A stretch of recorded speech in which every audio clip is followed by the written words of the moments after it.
So I'm like just obsessed with this. I like rhinestones. I'm not like, let me put rhinestones on everything unless it's like Vols or like football, because I feel like I can be gaudy. This isn't even gaudy. This is like good. This is so cute. Like super cool. This is a small, first of all, so I'm gonna hold it out here. So this is what we're making. Let's go overhead and I'll show you guys close up. Are you kidding me? Look at this. It looks so good. I know, and even from like the further away it is, the more dazzling it is. I think it's beautiful. This is such an easy to achieve look without going through the hassle of rhinestones. And I wish, Lauren, can you hand me that other shirt? I'm gonna show you all. So I did some trial and error because originally I thought I'm gonna use Electra foil on this, and I actually had to update the supply list for y'all this morning because I was like, oh my gosh, my Electra foil supplies are still on there. Now this is the original shirt that I made. Look at this. I want to show you all. So this is HTV and Electra foil. It's pretty. Don't get me wrong. Like, it doesn't look bad, but I just had issues. I'm going to put them beside each other so y'all can really get a side-by-side look at these. So this one, sorry, I'm out of breath. Yeah. This one right here, this is the Electra foil. So originally, I had to go in here, weed out all of these little dots on this font. It was like such a hassle to do that. And I was like applying Electra foil on top of the HTV. It was sticking in places that I didn't want it to. You can see there's like, maybe you all can't see that. It's like shiny around the black, like up here. It doesn't look bad, but that's not where I wanted my Electra foil. And I was like, that is just not it for me. Like, it just wasn't working. And we were talking about this on the live, and someone said, and if this is you and you're here, tell me, I use the holographic mosaic iron-on from Cricut. And I was like, what the heck are you talking about? So I got on in the interwebs, and I was like, I'm gonna look at this stuff. I'm gonna show you guys what this is right here. It feels so cool. It does. It feels crazy. Look at this. Would y'all? I'm gonna give you a close-up. Okay. Look how pretty. So what they've done here is taken a holographic vinyl and they've cut it into circles. So you can see in the back better the circles. And these give that rhinestone effect. And the reason that we want to use this is because it's just going to be so much easier. Like, you cut this like everyday iron on basically. It needs a little bit more pressure because it's thicker, but we don't have to go through the hassle of, like, can you imagine going through and weeding out every single one of these dots just to apply Electra foil on it? No, we don't want to do that. So I'm going to show you all exactly how to achieve this look. So you're going to need the holographic, I'm trying to think of the full name, holographic mosaic iron-on, I don't know. It's Alicia, linked below for you guys. Yeah, I was like, it's linked. You're good. It's linked for you guys. And then I've just got a Comfort Colors t-shirt. You can really apply this to whatever type of shirt you want. This is just 100% cotton cropped Comfort Colors shirt. I've got a orange. This is a Tennessee orange. You can use whatever colors you want. And then I also have just a white. These are both Soft Flex HTV. Actually, this one is Soft Flex. This is just a regular white HTV, and I've linked them below for you all. And then I also have a standard grip mat, and I've got some washi tape and a measuring tape. So you really don't need a lot of supplies. You're obviously going to need like a weeding tool. Let me grab one. Just like a standard weeding tool will be fine. And then we can go ahead and jump into Design Space. Woohoo! Yes. Okay, so we are here in Design Space. This is my original design, but what we're gonna do is we need to upload the font Pharaoh. Now it's already on here. I'm just gonna walk you all through quickly how to do that because the tutorial is really not that super long. So we'll just go to our fonts. This is on the Makers Gonna Learn website. If you're brand new here, we are a membership-based crafting community. And so when you become a member with Makers Gonna Learn, you're gonna get access to all these fonts and cut files. Let me get this logged in really quick. But today we're using a font called Pharaoh. This is one of my favorite fonts. Do I say that every time? Probably. But I just do. I just love this font. It's kind of retro, which is what I was wanting, like a retro football font. And you can even test out what word you want before you download the font, which is really nice. So you don't have to go through the hassle of like downloading 50 fonts and then just picking one. You can test it on the website before you actually download it. So it's not like bogging down your computer or anything. So I'm just going to type out what I want, vols. I already know it's going to look good, but I just want to show y'all. And then you can see here, we get like a little preview. I love the preview. I know, me too. It's my favorite. So now I'm just going to download the font. I'm going to double click this zip folder. And then, where'd she go? Here we go. So it's going to pull into this .otf. I'm going to double click that and then install font. Okay. And now we're just going to need to go back to Design Space and reload Design Space. So I'm going to hit View, Reload, and then our font should be in Design Space for us. So I've just pulled in my word that I want, and I'm going to go up here to my font. Now, if you go into your Cricut fonts, you're not going to find it there. Your downloaded fonts are going to go automatically to your system, and then you can just type out the name of the font, and it's going to be right there. Now, I'm just going to size it down for the time being. And let's look at our design again overhead. So I wanted to create something that kind of had an outline. So we have 3 layers of vinyl here. We've got an orange layer that's behind our holographic dots. We have the holographic dots layer, and then we have our white outline layer. So back in Design Space, we are just going to need to create those layers. Now you can see right here, we have already done that, but all I did was select my text, okay? We're going to go up here to offset. I'm going to make, that's a little bit big of a gap. Let's do a 0.15 offset. That looks good. That looks great. I'm going to hit apply. I'm not going to click off of it. We're going to add another offset here. So you're offsetting your offset. Yes. Love it. It's like a double offset. And then what we're going to need to do is slice the offsets out from each other. So you can see over here, I've got these 2 right here. I've got one selected. You can see it's selected over here. I'm going to hold the shift key down, select the other one, and we are going to hit exclude. Okay. And so now we have our, I'm going to color code them just so y'all can like really see what's going on. Why did it do that? Yeah, send it to the front. Okay, hold on. Let's re-exclude those. Okay. When I select this, it's because I'm excluding it. Yeah. Okay, let's not do that because I don't want to do that. So what we're going to do instead is slice. I'm going to select offset. We're going to slice that out. And then you can see I've got some extra layers I don't need. I'm going to delete those. Okay, now I can color my layers how I want and it's not going to turn gray.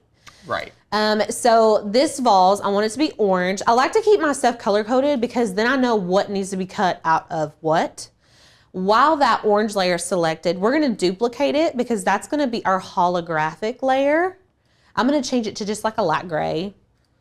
And then our slice result, this outline layer, that is going to be cut out of white vinyl. So I'm going to change that to white. Okay, it looks totally different when it's like a different color. You know what I mean? I know. Like white makes it look. Yeah, and even if it helps you, especially in the design process, change the color of your background to the color of your shirt. So we're doing a dark gray shirt. Oh, wow. So, and like, it's popping. I love that. It's popping. Yeah, Lauren's giving chef's kiss. I love orange on dark gray. It just looks so good. So the only other thing, and if you all can spot the difference, leave it in the comments. What is the difference between this and this? Oh, we've already had someone, Jill. Oh, Jill saw it? She said, why didn't you read the O in between the L and the S, Alicia? Oh, okay. That's not the difference that I was talking about, but that's a valid point also. So the reason that is the way it is because of the sizes of my offset, if that makes sense. Mm-hmm. So it just was closer together. I probably just used a slightly different number whenever I did my offset for this one. But like, that's why it's just a little bit different. So like I could have used like a 0.18 rather than a 0.15 or, so it was a little bit skinnier, which gave us like a whole outline inside of that O. It's okay. For me, it's okay. For me, it looks fine. The other difference, though, that I was talking about is that this S and this L, they're like trying to cut through. And I don't know if it's this font in particular, but when I go to actually cut it, it was cutting my individual letters. Do you guys see? Let me zoom in so you can really see. Oh, wow. Okay, you see the black lines. So we talked about this a couple live streams ago, how you don't have to unite your script fonts anymore. Like Cricut does it for you normally. But for some reason with this font, when I went to cut it, it was cutting my individual letters, like where the black line is. It was cutting that, and I didn't want it to. So it's an easy fix. You can just unite everything, and it's going to be totally fine. So all I do is select whichever one I want. I'm going to go to Combine and Unite, and then you can see those lines disappear. And I'm going to do that with the orange layer as well. Let's see. I want to make sure I'm not clicking. There we go. I'm going to go Combine and Unite. So now I know that it's one solid piece. I don't want any random cut lines on this, okay? Yeah. So that's all that we need. We just need those 3 layers. Excuse me. I'm going to go ahead and delete these. Now, before we cut anything, we need to make sure that our sizing is right. So let's go overhead and we'll measure our t-shirt. I'm just going to lay this out and let me see. What is it? I'm looking for the mini easy press. Oh, is it in the drawer? Oh, maybe. We have like ran out of mini easy presses. So Lauren's go grab the mini. Yeah, she's go grab Lauren's gonna get it. Okay, perfect. So what we're gonna do here is just measure out the area that we want for our t-shirt. Now, if you have a t-shirt guide and you want to use that, you totally can. This font is a little bit weird in that, like, you can see it kind of sticks out. Thank you. It kind of sticks out over here. And so I like to more eyeball where this font goes in terms of like centering it and stuff. But we do just want to make sure that we are taking up as much space as we can. I like my decals on my shirts to be like as big as possible. I want them to be like filling up as big as, you know, that looks good. So I'm going to say for this one, you don't want to go too far because, you know, if we go on 14 inches, you've got to think, especially if a woman is wearing this, it's going to go off of the edges. So, well, Cricut, you know, 14 inches for a regular 12 by 12 mat would also be. It would be hard. too big, right? Yeah. So I'm thinking like 9 inches. Cool. Will be good. Okay, so let's go back into design space. And I am just going to select both of these and let's go. It's already at 8.9. Yay. Heck, I mean, we can just round it up to 9 just to be finicky, but we're already where we need to be. And then what we need to do is just go to make it. Okay, so all of this is being cut out on heat transfer vinyl, meaning everything's gonna need to be mirrored. Everything needs to be mirrored. All of our vinyl needs to go carrier sheet side down. So let's go ahead and make sure to mirror all of these. And it's wanting us to start with our white layer. I'm gonna go ahead and select continue. And we are using an Explore today. Let me turn it on. And we can go ahead and put our white vinyl on our mats. We'll scooch this over. Okay. So this is just standard. Just regular white HTV? Yeah, just standard white HTV. I like the soft, I prefer the soft flex when I'm doing t-shirts because it kind of bends and flexes with the shirt, which is what it's meant for. Right. But this works just fine. And it's only the outline anyways, so I'm just going to burnish this down and trim it off. Yes, Go Vols. We've won one game. Okay, before I pull it off, I'm gonna make sure that it weeded out correctly because I really don't want to pull it up if it's not cut. Okay, beautiful. Now we are going to cut our orange layer. Listen, y'all, I'm using a little bit of a cracked mat, but it's getting the job done for me. You're doing what? This mat's a little cracked. Oh, it's okay. She's a little cracked, but it's fine. She works, you know? Yeah. I'll use a cracked mat for like a week. If it's sticky enough, I'll just keep using it. I'm like, whatever works, you know? They don't have to be thrown out yet. Okay, I'm gonna go ahead and do this one because we have different cut settings for our holographic vinyl, and I'll show you guys that. Go ahead and slide this in. Okay. Now, if we can go overhead, I'm going to show you all. You're going to want to be careful when you're weeding this white layer, mainly because we're not weeding, we're needing to keep the outline. So oh, so you can see it better? Yeah, that's a good idea. I'm going to pull this over here so y'all can see what the heck I'm doing. Okay. So, I don't want to weed out, and let me start so you all can be like, knowing what I'm talking about. I don't want to weed out the outline. I want to weed out what is inside of the outline. So I'm just taking my weeding tool and pulling up all these inside layers, okay? So we're just pulling this up, and then we're going to pull up everything around it too.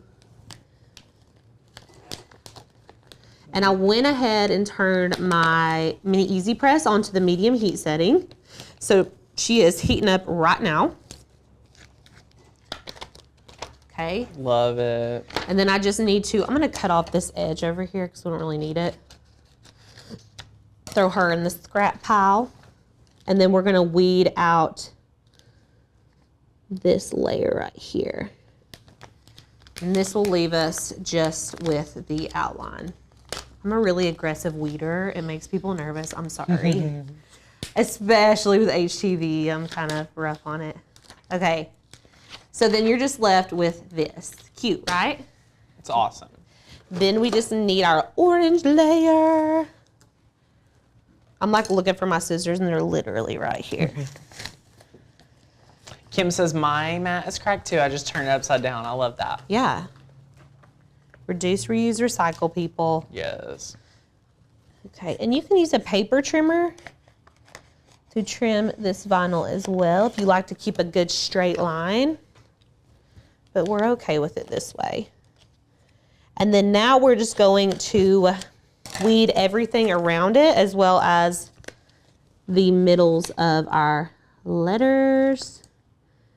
So I'm going to go ahead and start with the middles of my letters. Just the O and the S. Now, what do you think about weeding? Wait, so you weed inners first? I don't have it. I'm not consistent. Really? I will sometimes weed inners first and sometimes I won't. I find it fascinating. Let us know in the comments, do you weed the inside pieces first or the outside pieces? I am definitely an outside piece person. I feel like it's just easier for my brain to comprehend. I feel like that would make more sense. Yeah. To do it the other way. I think it's just fascinating to see someone do it not that way. You know what I mean? Yeah. I'm very much just like doing whatever I feel in the moment. Yeah. I don't feel like I have a consistent way of doing it. Okay, so we're just taking all of this stuff out. Okay. Amanda says it depends. Okay, Gail says she weeds the small stuff first. I'm getting a lot of friends that also do outsides first. I can see why you would want to weed the outside first, so you kind of have like a direction of where to go. Oh my gosh, Do you know what I'm saying? Kelsey hit it. She said outside first because it gives you the quick gratification. Exactly. Denise said it varies for her. Yeah, me too. It definitely varies for me. Lauren, which one do you do first? Outside. Okay, Lauren also does the outside first. Because, especially with that outline, outside first tells me the next layer has to stay into the layer inside. Yeah, I love it. The outside just, when you do the outside, it just like cleans up so much for you, so you can just like really focus in on what's left. Right, right. Yeah. So listen, that's cute, y'all. That That's looks cute really just like good. that. That's cute. Okay, so, but we're not done. But wait, there's more. There's more. There's more. Okay, so I want to talk about this vinyl really fast because it doesn't come like this. It comes on a roll, and I don't know where the roll went because this is just like the end of the roll, but it has like a paper, almost like a parchment paper. Wouldn't you say it was like kind of a parchment paper feel layer? Just like you don't need it. Okay, just take it off. I was very confused because the instructions were like confusing. Just take it off. You don't need it. All you need is this layer. This just feels like a really thick HTV, and we are going to be cutting it from the back side as if we were cutting heat transfer vinyl. Now, there are 2 carrier sheets basically on this. And it'll make more sense whenever we actually go to peel them off. But you are going to put this on a mat as if you were putting on heat transfer vinyl. So we're going to put it shiny side down. So our holographic is going to be looking at our mat. And I'm actually going to use the bottom portion of this mat just because this is thicker and it is cracked over here. I'm going to take this. There's like a little piece of tape on here. I thought I turned my Easy Press on. Let me turn it on really fast. I'm putting it on the medium heat setting. Okay. So not much different than regular HTV. And then I'm just going to line this up, okay? And where it's thicker, it's gonna try to curl up. This is where your washi tape comes in handy. I'm gonna tape this all the way on all 4 sides so that it's not moving when we go to cut it. So you can use painter's tape, masking tape, whatever you have. Yeah, washi tape. Something to secure it down. Yes, washi tape is just really good for... It's not going to damage anything. Right, and it's not like super sticky or anything like that. Okay. We don't want this to move, if at all possible. All right. And I did get this at Walmart. Like, we just ran to Walmart and got some the other day. The t-shirt or? The holographic vinyl. Oh, okay. Cricut vinyl. At Walmart? At Walmart. No way. Yeah, and I didn't know this, but Walmart has Caesar vinyl. Yeah, they do. Like, what have I been doing? I always order it from 143. Yeah. And I was at Walmart the other day, and I was like, that's straight up Caesar vinyl. They had it like all on sale. And I was like, what am I doing? Like, what am I doing? I need to get my life together. Yeah. Okay, so she's on here. And I'm just going to gently braid this down. Now let's go back to Design Space and go to Browse All Material Settings. This is where we're going to search for holographic. We should have a setting in here. Okay, holographic. There's a lot of holographics, yes. There's holographic iron-on mosaic, holographic sparkle iron-on, holographic sparkle iron-on mosaic. This is the one that I use, the holographic iron-on mosaic. So I'm gonna hit done. This applies much more pressure than just say regular everyday iron-on. And let me show you how I know that. So I'm gonna go back to Browse All Materials. Let's go to Material Settings, and I'm gonna show you all what everyday iron-on cuts at. So normal heat transfer vinyl is at 113, okay? If we wanted to do the holographic iron-on, it goes at 268. Whoa. So the pressure is way, way higher, okay? So that's why you have to pay attention. Even if I chose holographic sparkle iron-on, we're still not gonna have as much pressure as we need. Yeah. So we're going with the holographic iron-on mosaic. I'm just gonna X off of this, and we're gonna keep it on default pressure, okay? And make sure that your image is mirrored, which we already did.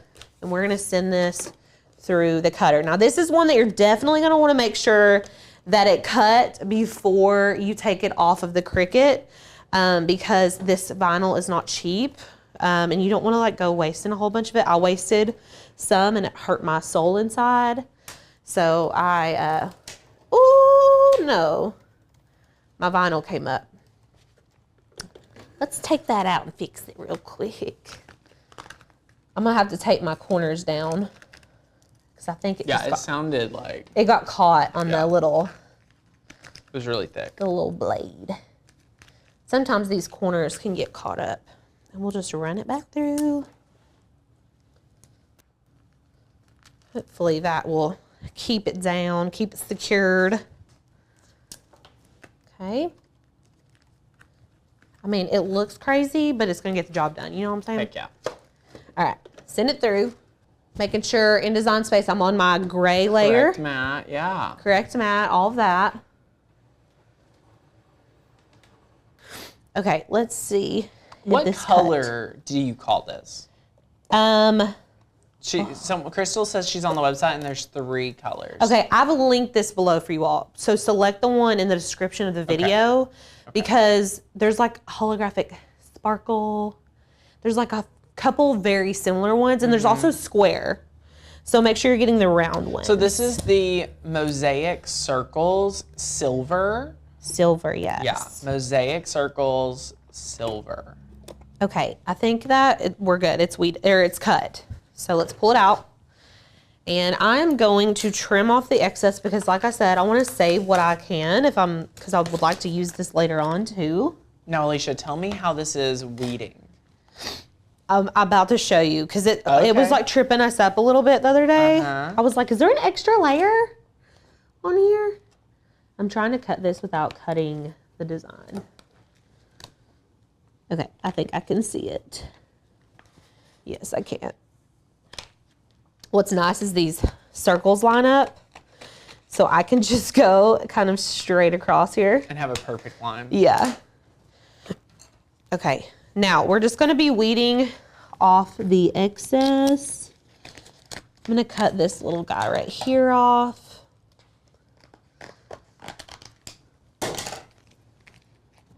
So I'm just weeding this as if I were weeding HTV, and you can see when I start weeding it, it kind of will tear. This is why you want to make sure that you get a cut all the way through because sometimes it'll kind of tear, and if it's not cut all the way through, it'll like rip into your word, if that makes sense. So I'm just going to weed off all this excess here, being very careful. Now you can see right here, it didn't cut great, but it did cut. I don't know if y'all can tell. Can you kind of tell where it's lifting? Yeah, it makes me nervous watching it on screen. It makes me nervous watching over here, yeah. Yeah, so that's why you need to just kind of take your time on this. I'm bad for not taking my time, but I'm going to take my time on this one because I want it to be successful. So, would you say, like, for just a few disclaimers, if this was even the easiest thing to cut and weed, you would not want to do an intricate image. Does anyone know why? If you did a small, intricate image, you wouldn't even be able to tell that it's rhinestone. Right. So notice, we picked an image where it's thick. We can see all the, the different layers and levels and things like that. Super, super important to be aware of that. That's a good point to make. And so I feel like this cut relatively well. It could have cut a little bit better, but you can see that this material is kind of, obviously like the pressure needed to be much higher than normal everyday iron-on. And so if for some reason I felt like it didn't cut well, I could have sent it through the cutter one more time and it would have been perfect. But it cut mostly how I needed it to. But I am still going to be very careful. And Crystal, if it's sold out at Cricut.com, guess what? We have it linked for you down below at Walmart, and it's in stock. And they may even just like have it at your store. You can run and get it. Yep. That's why I like using the Walmart app because they'll tell me like what aisle it's on and everything. Yes. Okay, so we're just taking all this off. It takes a second. So you could do this on whatever word that y'all wanted. You could do it on just like a monogram, would be so cute. I don't know. If you guys create this and you're in our Facebook group, please post a picture. I would love to see a monogram. Yeah, a monogram would look bomb.com. I'm going to use a pen tool to get in the middle of this out right here because for some reason So Donna says, which is better, cutting a second time through or adding more instead of default pressure? So Donna, when you're at the option to choose more pressure, here's what you need to know. It's one of those things you don't know what you don't know. Right. So at that point in the craft, you haven't cut anything. You don't know how well it cuts.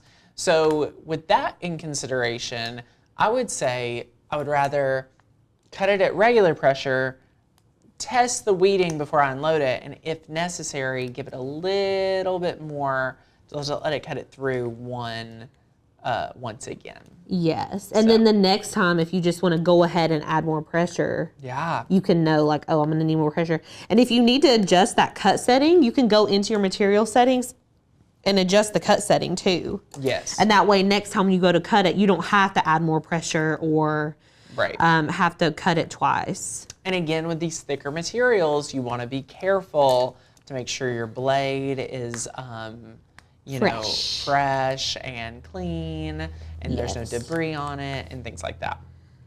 I'm just getting in here with this pen tool because sometimes the weeding tool which that's a very well-loved weeding tool. It is. Sometimes the weeding tool will pluck just the holographic pieces off, and I need it to like get under the plastic. I don't want to just take off those holographic pieces.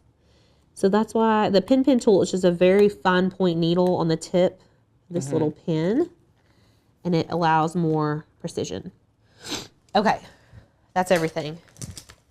Look how cute. Oh. Hopefully my head was like not in the front of y'all the entire time. Okay. Now we have all of our layers. What I'm going to do is start with my white layer. Okay.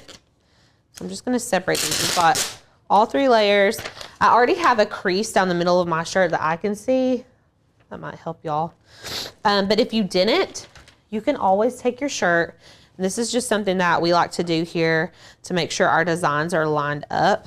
I'm going to take the shirt, fold it directly in half, and then take my easy press and just kind of press up here towards the top. And this is going to give us a crease that's lining up with our tag, so we know it's right in the middle. Yeah, it's such a great hack. Perfect. And you just need a little press with your little mini easy press. I had a friend purchasing a press, and she was like, which press? Which clamshell press? And I was like, girl, get you a mini easy press. And she like wanted to get the 12x10 Cricut press. And I was like, no, girl, no. I said, do you know that I do Cricut crafts every day and I use this mini easy press? It's hard to explain to people that are new why the mini easy press is goals. She ended up getting a 9x9. I talked her down to a 9x9. But I was like, do not get a 12x10. Granted, I have not used a 9x9 in so long, but I would use, I'll retract. I think we're all here in the office blessed by our clamshell. We are blessed that we'll just turn it, our clamshell, y'all, it has like an extension cord on it. It's got a car. It's on a rolly car. It's on wheels. So we love the clamshell. Right. I used to use the 9x9 so much before I got the clamshell. Did you? Okay. Then she probably made the right decision. I think so. Because she was like, the mini press just seems so small. I'm like, girl, well, what are you making that so big? You're making onesies for your sister. I'm like, I got you. You just need a mini easy press. But anyways, she didn't get a clamshell. She did end up getting a 9x9 press. So that was probably the good happy medium for her. She'd been using like an old iron and it had holes in it and it just was not working for her. So, okay. Anne, I'm so glad you were on the coaching call. We're so glad that you got coached today. Yay. If you're not in Inner Circle, you're missing out, y'all. Oh yeah, for sure.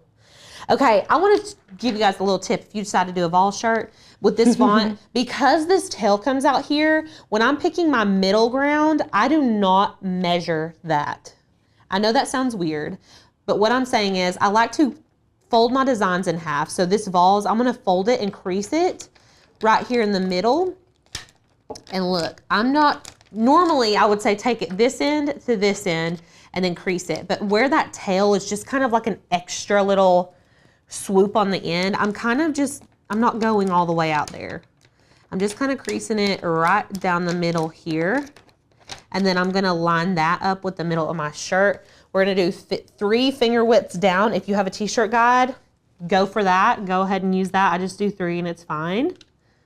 And then you just wanna make sure this is as straight as possible. Okay, this is just like a standard putting HTV on a t-shirt. Does that look straight to everybody? Looks good.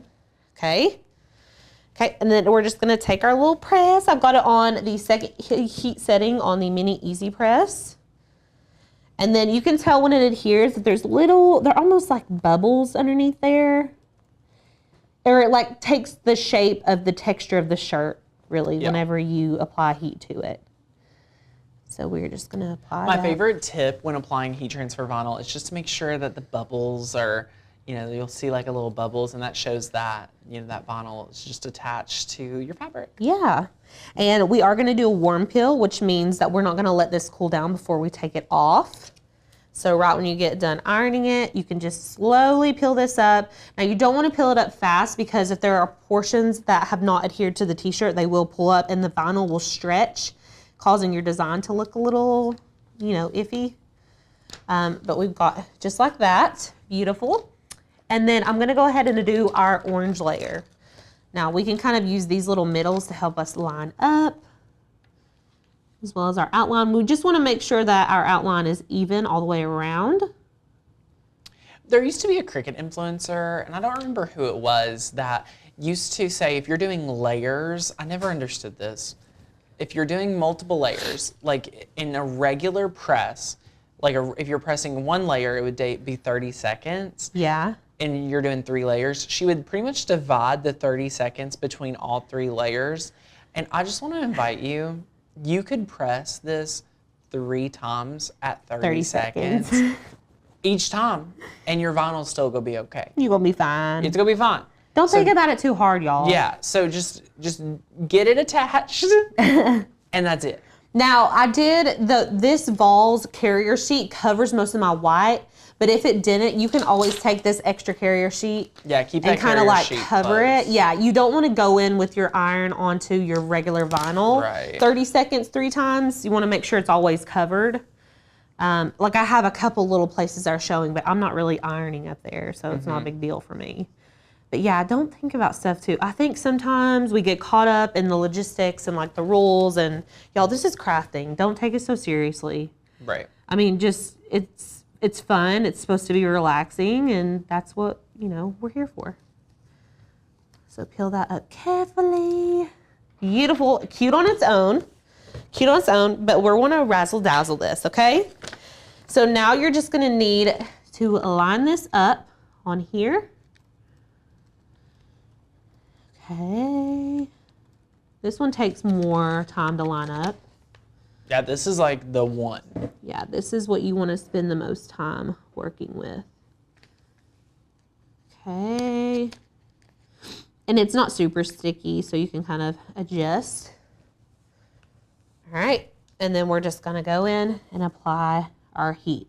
I wish I could tell you all the best way to know that it's adhered, but honestly, I'm just gonna press it on and then kind of lift it up and test to see that it's adhered. That's the best way that I've done it. Well, with new material, that is a little trickier. It happens. Right. And it's so thick, it's hard to tell. So it takes a little bit more time and pressure and heat, but I didn't turn the heat settings up or anything like that. And it does not work on a it does not work on a hot peel. So you kind of have to let it cool down, but not all the way. It was like a medium peel or like a lukewarm peel. Let me see what happens. Yeah, if I start to pull this up, it's trying to pull up my little holographic guy. So I'm gonna let it cool for just a second. Does anyone have questions so far before I pull it up? Oh, let's see. Everybody? Anne says maybe use puff on the white layer. Would that work? Ooh, what's your thought? I would do puff after. Yeah. I would do orange, holographic, and then add your puff outline. Love that. Great question. Because the puff is gonna indent if you like go to reapply heat over it. Like you can overwork puff vinyl so quickly. I would not do it. But I did think about adding this this rhinestone to the puff, and I thought, I'm gonna try that another day. Because I wanted to do like a basic tutorial, but I think this would be really fun on puff. And even just the outline in puff would probably look really cute. Yeah. So maybe we'll experiment with that. Okay, let's see how it's going. Okay, now I'm pulling off this first layer. Whenever you pull it off, it's gonna feel weird. There's another layer of transfer under this. This is a double layered carrier sheet. Okay, I've never worked with anything that has this, so I was very confused. I was like showing to Lauren, and I was like, why is it like hard? It looks like there's another sheet under there, and there is. So I'm just going, honestly, I don't even need a weeding tool. I'm just gonna kind of lift it up on the edge here so y'all can see it looks done, but it's kind of hard and stiff. Hold it up next to the camera because it looks shiny all the way across. Can y'all see like, yeah, like it's kind of got like a plasticky layer on it. Like you can tell there's something. Yeah, and when we take it off, you can tell such a difference. So I keep grabbing the weeding tool, but honestly, your best bet is just to go in here. Look at this, y'all. Like, oh, wow. MG. It's so pretty when you pull it off. And then I'm just going to pull it off all these. Make sure you get it all. It may tear. These is just so pretty. And I'd like to try some other colors as well. Like I'm wondering what orange would look like on the orange HTV, like an orange holographic. Mm-hmm. Oh, an opal. That would be pretty. Super cool. So these are not actual rhinestones. So this is just a regular, special vinyl that Cricut's came out with. So it will, work just like your regular heat transfer vinyl. Considering the rhinestones actually went on to a heat transfer vinyl layer, none of our rhinestones actually touch the fabric. We're not really worried about it because we would just assume it would last just like any other. Yeah. So great question. And y'all, we've done some rhinestone tutorials, but they take special files and you have to have very specific sizes of rhinestones and there's like extra materials. And so we don't specialize in rhinestones, and so we don't do a whole lot of content on that. But we do specialize in cricketing. And this is Cricut vinyl, and I feel like this is such a more tangible way for you all to achieve a very similar look. We love it. Are you kidding me? Like you made that. In real life, did you pay $50? No, girl. I did not pay nothing. So cool. Like I can't. It looks like real rhinestones for me. It 100% does. Like okay, let's show it like on camera one. Shing, shing, shing, love shing, it. shing. Okay, and that's it, y'all. That's it. Bring it over. I want to touch it. I want to feel it. It's just so light. Wow. Isn't that amazing? I mean, it's literally like you cut out all these little dots. This is working smarter, not harder. You know what I'm saying? 1000%. I mean, look at it. I'm wearing it next weekend. Heck yeah. I'm so excited. I love it. Well, today's project is going to be absolutely amazing because we are testing out the StarCraft Electra foil. And my favorite. It's really wild. Yeah. Have you, putting it on with the heat transfer vinyl onto a shirt, game changer. Y'all, this project you're absolutely want to make, like, if you don't already have the material, you're probably going to want to pick some up. It's going to elevate your projects.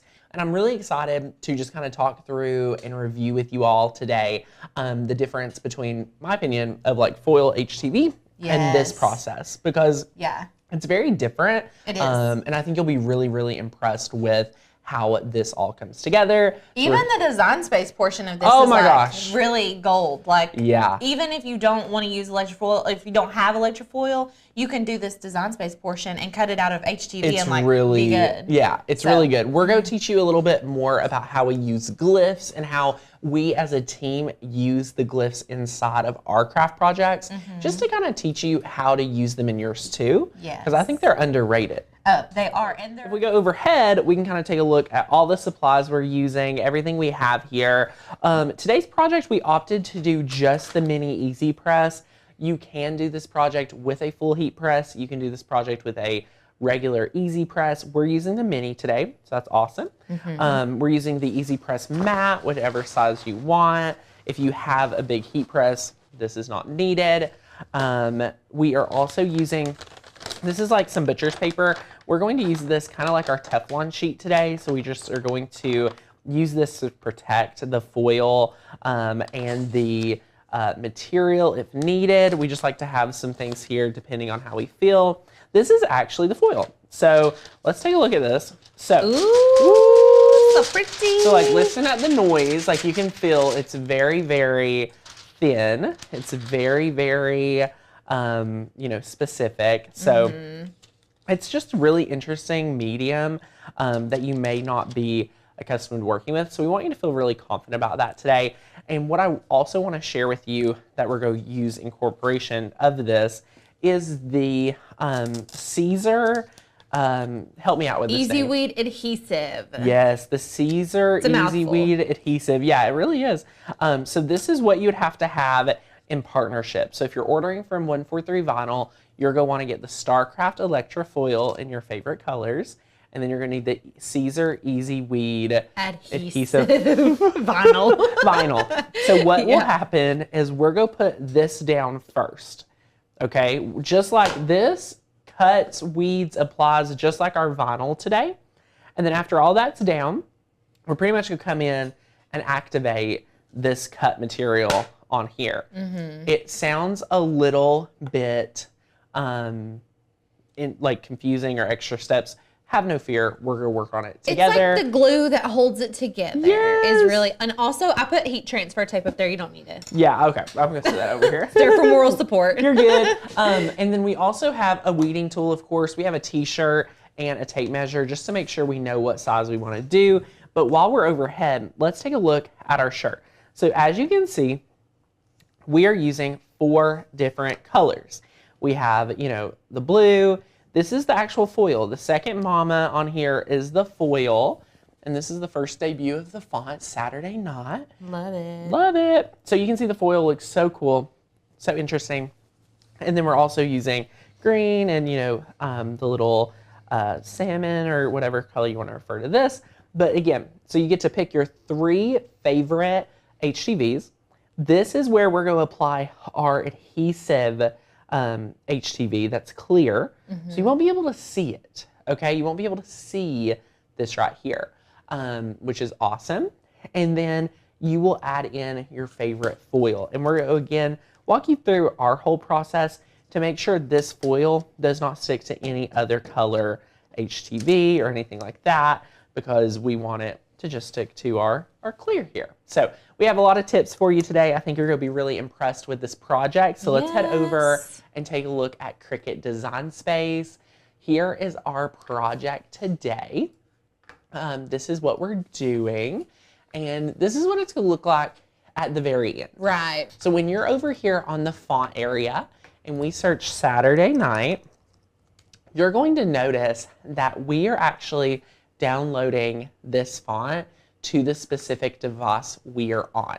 So we do have to download it for every device we own if we're using Design Space on different devices and things like that. So yeah, it's good to know, and it's kind of good to have a little list of your favorite fonts. So for me, like I get a new computer, I get a new device, I'm putting Barefoot Joanna on there as like a safety net. Immediately. So that's a good note to have. Yeah, I love it. Listen, Saturday Night and Groovy Moves are like that for me. Groovy Moves is your font. Oh yeah. Yeah, I love it. So you would just download it, and if you've never been able to, you know, download a font before, let me just walk you through that. You press the download button after you join, then you take that zip file. And then what you're going to do is see that file already selected. You're going to double click it and you would click install font. Now we already installed it. So what we're going to do here is we'll come back to our font book later. Over in Design Space, here's where you're going to finish. And then over here is where you're going to kind of the middle, I would call this. This is like when you get to the middle. So this is like when you know you're getting to where you want to be.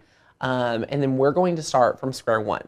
Isn't that going to be fun? Are you guys super excited? I'm excited. Me too. Let's do it. So here on the text box, let's open it and look what's open. Groovy Moves. We're going to change that out and we're going to search for Saturday. And as you can see, nothing comes up. So this is something that a lot of you may be experiencing. So what you need to do is after you know you've downloaded the font, if Design Space is open, you must restart Design Space, step 1. But step 2, you need to go from the Cricut font exclusive and come over here to System. Do you see in the middle of your screen where I have System selected? Let's press system. And you're going to see Saturday night. There it is. Ooh, look at this. This tea, I mean, is extra. A good tea. It is That's good. A good one. Yeah. So we're just going to type mama. Okay. Mama. So mama. There you have it. And what we're going to do for this project specific is we're going to change out the M and we're going to change out the A. So that's kind of what we're going to do here today. And let me share with you how we personally do it here at Makers Gonna Learn. So this is what mama originally looks like. And if we come real fast over to the overhead camera, let's take a look at what the shirt looks like. Do you guys see that? You can see it looks totally different because what we're doing is we are changing out these letters. So let's hop back over to the share screen. And I'm going to open an area of your computer you may not know exists. Do you know the name for PC? Character map. Character map. Yes. So if you're on a PC, open up your character map. Yep. If you're on a Macintosh or a Mac or anything like that, open up your font book. Search in the search bar for your Saturday night font. If you look here, you can see, we have 244 fonts downloaded. That's a lot. Crazy, Yeah. a lot of fonts. So you'll scroll through the Saturday night font and you're going to see there are so many different things. I love those big fancy, reminds me of those vintage pennant flags. Yes. Where you can do like the sports name and oh my gosh. Like the long. Yeah, this B right here has like that B and it has this big one. Like I could do my last name Bell. Like that would be cool. I love that. Yeah, it's really neat. So they're all super unique. So once you come to the one you want to use, here's the A that we're going to use. You select it. You'll know it's selected by it being blue. So when you're there, you're going to come up here to edit and copy. So once you're there, you're going to press copy and then come back over to Design Space. So see, we're going to select this and we're actually going to take away our last A now and we're going to paste in our new A. Boom. Beautiful. Boom. Easy peasy, lemon squeezy. So cute. Love it. Okay, now we don't like this M. It's too extra for us. We're letting need a the lowercase. A. Yeah, we're getting the other M. Yeah. So we'll be able to now scroll through and find our M. So this is where you get to have a little fun. And you can see all of the different kinds. Yeah. There's even ones that have the wispy that goes back. Ooh. So you can underline it, like Go look, balls or something. Oh my gosh, like the K has it right here. Yeah.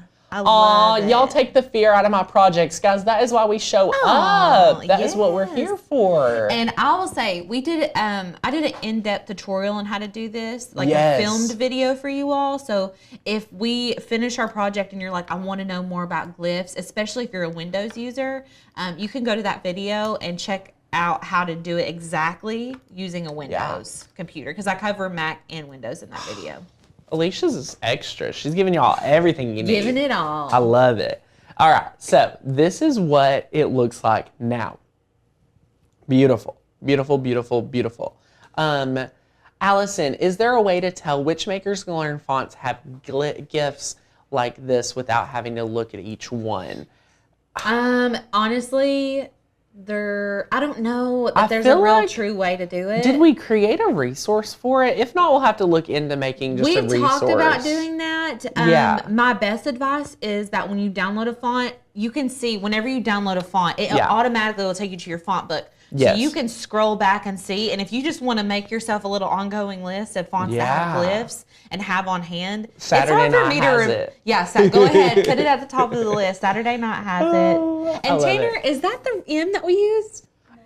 No. It's not. Oh my gosh, I was like, I don't know if that's the one. I literally just got, I didn't even pay attention. Which one even is It's right here. Oh, there it is. I'm so funny. Look at me. We need a more extra M. Yeah, we got to be extra. All right, so look at this. Boom. Gorgeous. Boom. Boom, boom, boom. She's gorgeous. She's beautiful. I love it. So as you can see right here, we've got all our letters touching, but we don't have the M as close as I would like to see. Okay, so what I would recommend you do is just go ahead to ungroup, and we're going to just manually move this closer. Yes. So ta-da! So there's that. And now that it's closer, what we're actually going to do is we're going to weld all this together. Yeah. We're going to select all of our layers. And if you've never seen welding happen, look to our right-hand sidebar with our layers panel, and you'll see there's 4 different layers. When we press weld, guys, look what happens. Even the letters that are not touching are still going to be welded together. So like all of these letters, A, M, A, will be welded together, but the M is still part of that welding, even though they're not actually touching. Welding is like marriage form in Design Space. Yes, You're marrying exactly. everything together. It's permanent. Can't undo it. Right. No easy way. So now that you're here, you're going to, do you approve of me doing the offset now? I'm going to say yes. Like, yes. I think so, in the best way. I think, and if not, we can go back. So what we're doing here, and I like to talk through the strategy just so you guys can understand what we're doing, but we're going to do Mama 4 times. Right. So I want to do all the work I can to one before duplicating. Yeah. So here, we're going to go ahead and add the slightest offset. A 0.25 offset is going to be too much. I'll tell you that right now. So we're going to bring this down. We're going to bring it down. I mean, we want a little bitty one. Little baby. Like, I'm trying to remember, Belinda, if I included the iPad in that font video. I want to say I did because I have an iPad. yes. Sadie, do you remember? Sadie was there. I might have done it, yeah. I think so. So, and if you all are looking for it right now and you're on your Mac, go to your Finder and search font book. And all your glyphs will be there. If you go to Saturday Night Live, in your font book, your glyphs will be right there. So I saw a couple people were asking about how to find them because we kind of just like right. And then I was telling Windows users to go back and watch that video because I love it. It's more detailed. All right, so we are choosing 0.111 for this. So it's pretty little. I didn't want to go any smaller than this, and I'll tell you why. So if you go smaller, your inside A's and things like that become like have to weed and things. This is a pretty basic and small one. So we're going to press apply. And now you see you have the offset right here. Love it. So what we're going to do now is we're actually going to go ahead and we're going to duplicate this 3 times. 1, 2, oh, guess what Tanner did wrong? We just duplicated the offset. Tanner didn't have all the layers selected. So select both of your layers. You'll see there's 2 now. And you're going to duplicate 1. And then since we're, we're just going to move these down ourselves. 1, you don't want them to be touching just so you can dig touch through the layers. Right. Yeah. So look at what we're doing. Okay. So they're not touching. Not touching. Kaiser the Fox signed up for the webinar Sunday and joined with the free trial. After looking around, I'm definitely going to be a permanent member. Yay! Woohoo! You're going to love it here. Yeah. Right? Like it's a good the best. time. We love it. I mean, but we're partial. We We're are a little partial. All right. So what we're going to do now, and sometimes for me when I'm like, okay, what the heck am I even doing here? Come back to the video. Like when you're doing the work of a project, come back to our video because then again, up here we have, some of our samples. So we're like, okay, this makes sense. We need to get more to here. And looking at this, it reminds me like, you know what? Is mine really the right size? Like, can I do the offset more or was it too much? I think it's fine for our example, but you actually might have been better to do it a little bit smaller. So feel free to do it smaller than 0.11 if you want. All right. Honestly, I think I've done one in like 0.1, which doesn't make it's that just much enough. of a difference. Yeah. So I love that. So all right. So we have this here, and we're going to change the colors of our light gray. So you can just select this here, and we're going to start picking colors. So I'm going to pick like a salmon or like a burnt brown. So I could like do that one, and then see this is our offset for that, and then we can click on this layer, and it's the inner light gray, and then we could go to like more of a peach if we want, and then we could, for this layer, you know, go to the next one, and this could be our foil. So for our foil, I think I'm just gonna let that be white, because I know I'm gonna cut that in my my clear, my Caesar Easy Weed Adhesive. Long name. It's so funny. I'm glad I don't have a gun in my head, because I don't know if I can think of it. And then we're gonna do the blue. So bada bing, bada boom. We got that here. And you can see now this is better to have organized. Yeah. So we're gonna bring these two together, and we're going to just line this up. And what do you think, Alicia? Like, do you like this? Yes. I like this. Yes, I think that is great. Should I move the M over some? Like, do you like it more over here or more like this? That looks good to me right there. Perfect. But I'm also at an angle, so. Yeah, that's true. That's true. Well, I just don't want it to like look too slanted. Like, you want it to line up right. Yeah. So you can just bring this up. Yeah, good. Those colors look good on screen. Yeah. That looks really good. All right. So we're just bringing this up. Okay. Now, do you guys see? So what we've done is we have kind of let our mama, the M, kind of slant into it, right? Slanting down. So you can't even see a bunch of it, but it's there, and it's a good enough detail that you're going to really see the wow factor here in a moment. Mm-hmm.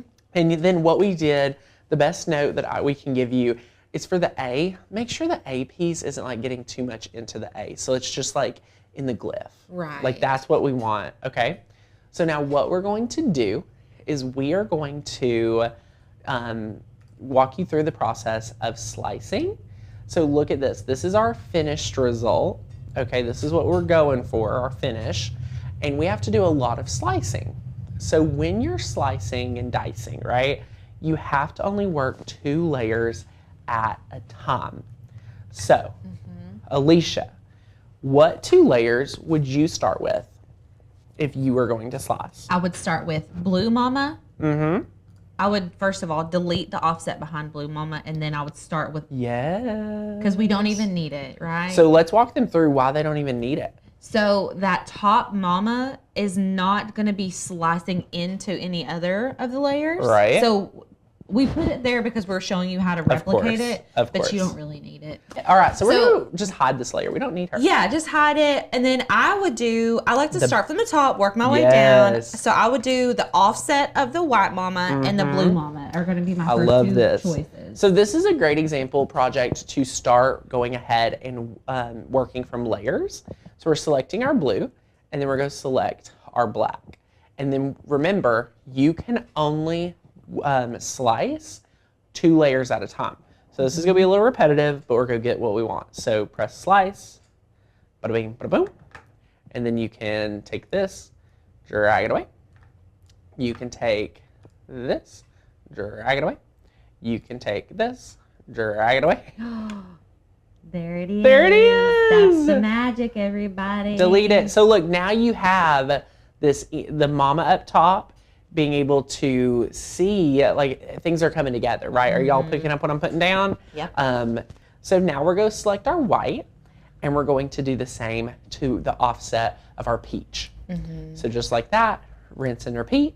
Now, before you move that, Dun, dun, dun. you could technically select that offset layer, right? And then select the brown Mama and slice those layers together. Whoa. Or would that be wrong? I think you could.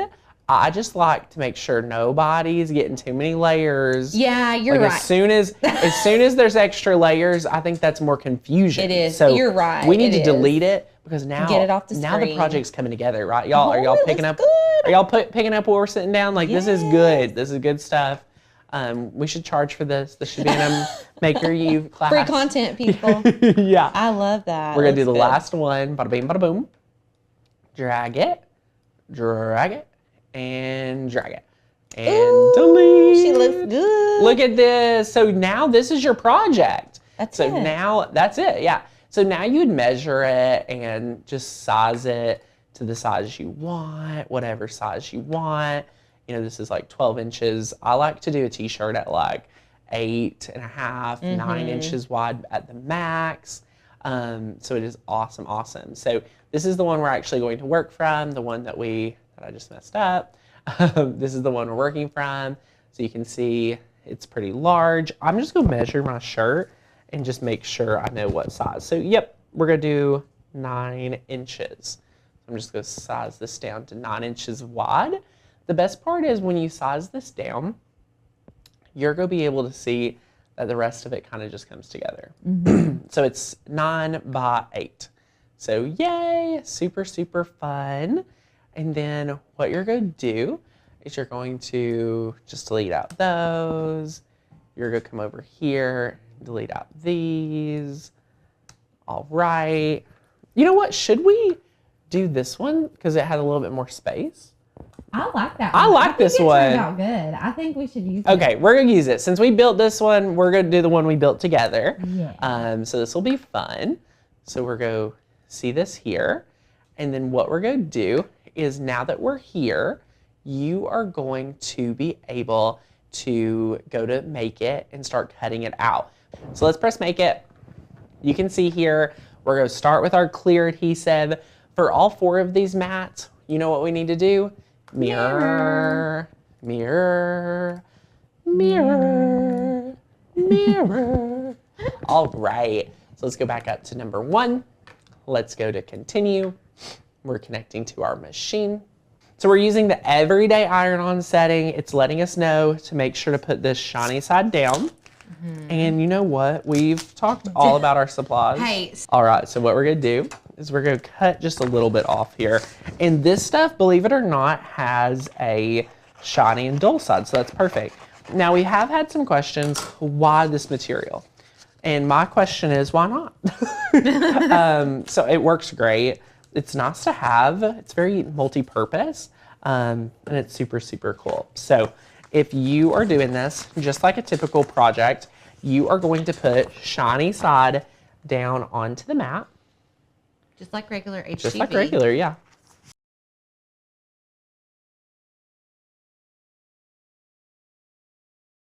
So you can see here, it's the only part about this that's tricky is just knowing like where it cut.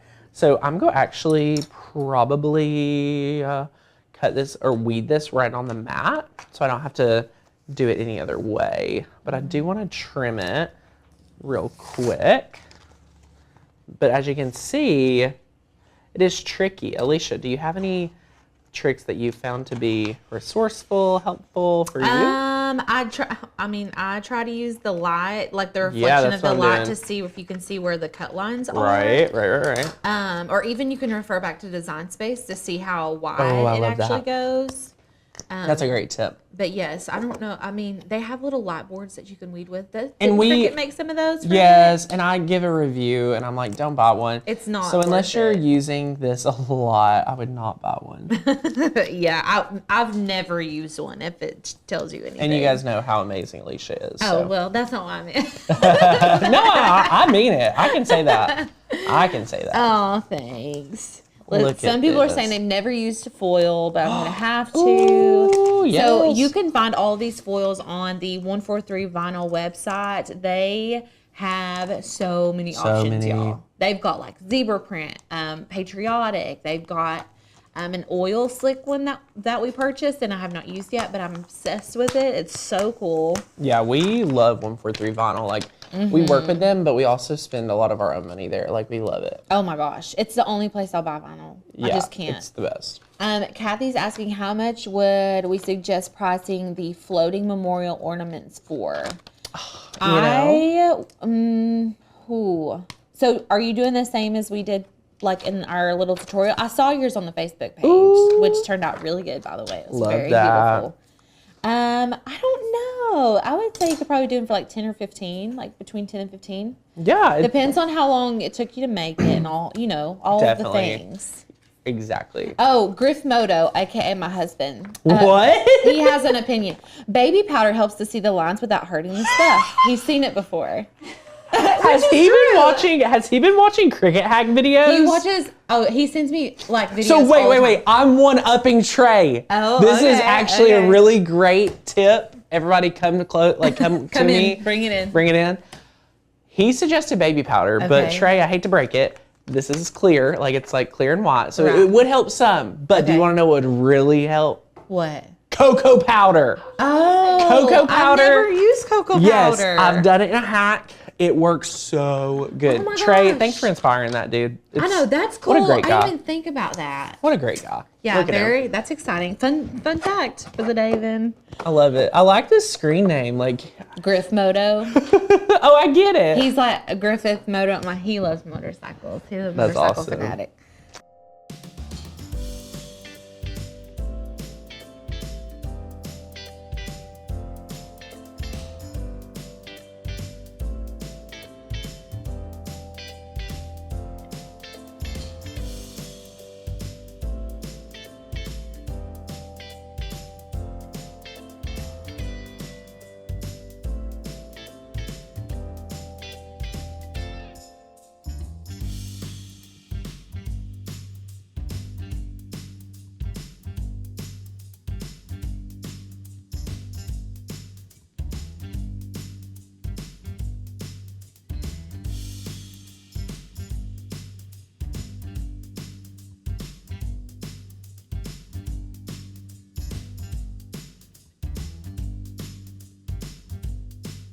All right, so we have got all our layers. Now, I'm preheating my mini easy press to the second temperature setting, and then we're bringing in our shirt, and I'm getting it ready. We're using a Bella Canvas. Bella Canvas has a influencer program, and my friend Auntie Tay is a member of it, and she posted a video at their offices once, and it's super cool. So definitely check that out. Those are the best shirts. They're just they're incredible. We love them. So anyway, we have the shirt. So I have this here, but what we need to do in preparation for that is we need to go ahead and prep all of our layers a little bit more. So what I mean by that is I'm actually going to take my scissors and I'm just going to trim as much as possible pretty much from this. Pretty much the bottom is the most important. So I'm just go cut, because you'll see why here in a second.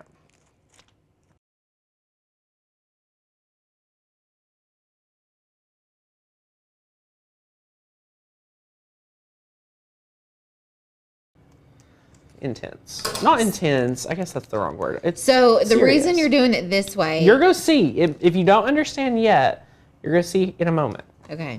But yeah, you can walk through it too if you want. Well, I was just wondering, if you just went ahead and put the mama on there. I'm just playing devil's advocate. Yeah. If you went ahead and put the mama on there and then peeled off the HTV or peeled off the transfer sheet. Right. And then you went to apply the clear, you would just have to make sure to cover any exposed HTV before you applied heat again so it didn't melt it. Exactly. But that's why you're cutting it so close. That way you don't have to go back and relay it on I think this is the easiest way to do it. Yeah. In my opinion, you may have a different opinion, everyone, but yeah, I think once you see this process come together, the foil could attach to almost anything. Yeah. So you want to, make sure that you pick the right things for it to attach to. Yes. So we'll show you all about it.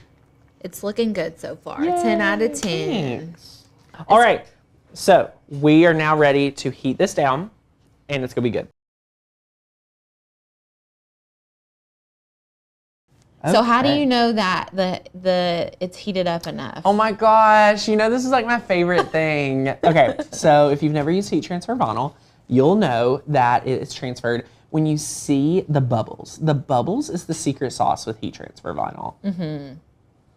I'm loving the colors. Me too. I picked those out this morning. Did you like that I had these together? Mm-hmm. Okay, I was a little nervy. I like it. I was like, I don't want to mess up Alicia's vision.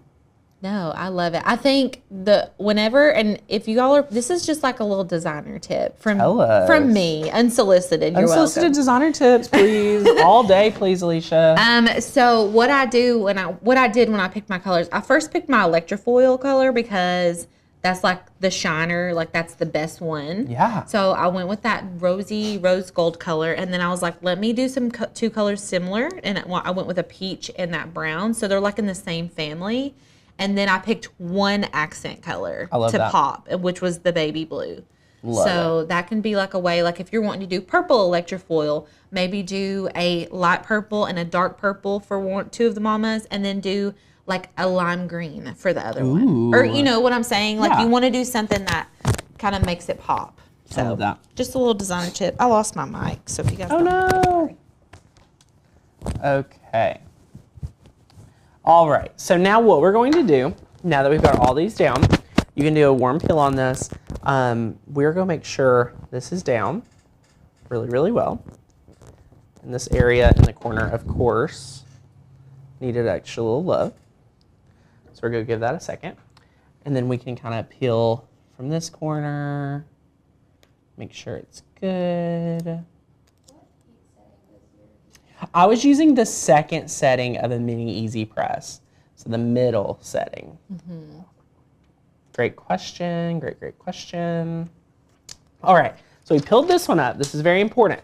Now check and say, is there any transfer tape blocking my design? My design I just peeled up, the clear. For me, I have 2 spots that I need to cut a little piece off. So here's one. And you can probably see it better in real life. Yes, it's very easy to see it in real life, I promise. Yeah, it's kind of shiny, so. Yeah. Okay. So here we go. I got my second. Bada bing, bada boom. All right. So now what we're going to do is we're going to grab this Electra foil. I'm going to cut me a good little piece off. If you've never worked with this, super fun. The big finale. The big finale. Here's our foil.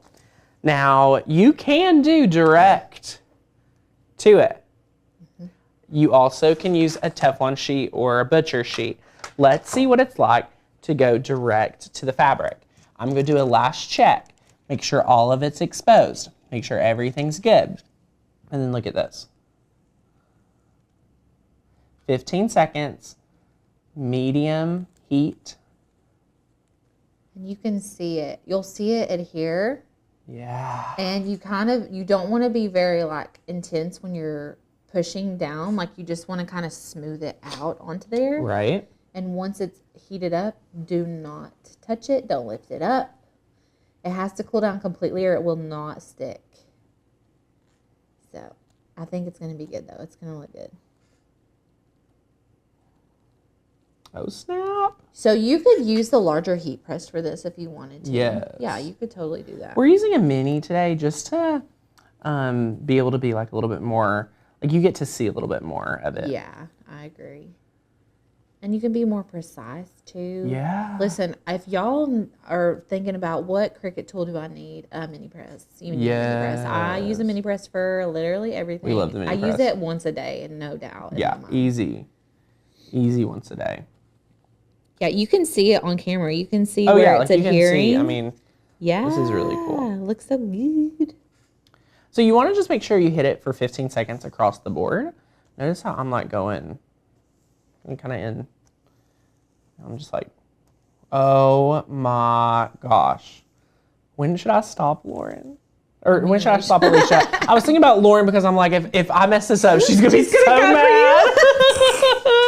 Don't mess it up. She's probably watching now. She's probably. That's good. That's good. So then it needs to cool down. As long as it's This is a cold peel. Completely cold. Completely cold peel. Not lukewarm. Not like anything like that. Yes. The wash on these, you need to wait 24 hours before you wash them, and you need to flip them inside out and wash them on cold. So Alicia was telling us earlier about her volleyball team has actually had some shirts with these. Yes. How has the wash been? Great. It's held up to, it's like on there, y'all. It's like permanently on there. It is. Like you're going to be really impressed. You can feel it even on the one we already made. You can just feel that it's permanent. It doesn't feel like it's going to peel off or anything. It feels a little bit thinner than the foil HTV, honestly. Yeah, it really does. Like it just feels like permanent and like solid and like this is what it's going to look like. So here's our sample. And then here's, I mean, it's still hot. You can lay it on, did you lay it on the counter? No, not yet. Let's do that. That's the best. It is. That counter stays cold. So we're going to remove the Easy Press mat out of the way. Okay. The foil is soft. Like it doesn't, it's very soft. It's pretty cold. Is it? Flip it over on its face for a second. Just to be extra sure. And you can't delicately pull it off either. No, this is a hard pull. A hard pull, hard, cold peel. Okay. Oh gosh, I'm nervous. Is this it? Is this it? Just boom. Wow. Boom. That looks so I good. love it. Oh my gosh, Lauren is going to be so proud of you. Holy cow. The color in the lot is are y'all getting this? Like, that is a whole mood right there. That looks good. I'm very impressed. You get a gold star for the day. Thank you. MVP this week. Oh my gosh. I've not peeled regular heat transfer vinyl. I had a cold peel in so long. It's so like you need to reheat it back up. No, it's fine. It's coming off great. I just hadn't done it in a while. Tanner, are you kidding me? I'm just seeing it on the camera. It looks amazing. It looks amazing. I know. Is that not awesome? I'm obsessed. I love this color down here too. All these colors are great. The Electra foil pull is like the most nerve-wracking pull because you have to rip it off. Yeah. Have you seen people weed intricate cuts by ripping? I have. It's amazing. I cannot. My anxiety cannot handle Okay, that. what do you guys think? Let us know. Everyone's holy loving cow. It. Holy cow. Like, this is amazing. So exciting. Like, if y'all aren't persuaded to go buy Electra foil right now. Yeah. We're right at an hour for the show, but I mean, 20 minutes probably was just us chatting and things like that. And now that you have the training, I mean, you're going to be able to make one of these super well. I love it. The heat press is 15 seconds at 305. Yeah. Yeah, so we used the second heat setting, so that was what worked great for us. Yeah. So yeah, that is incredible. Love it. Everyone is loving it.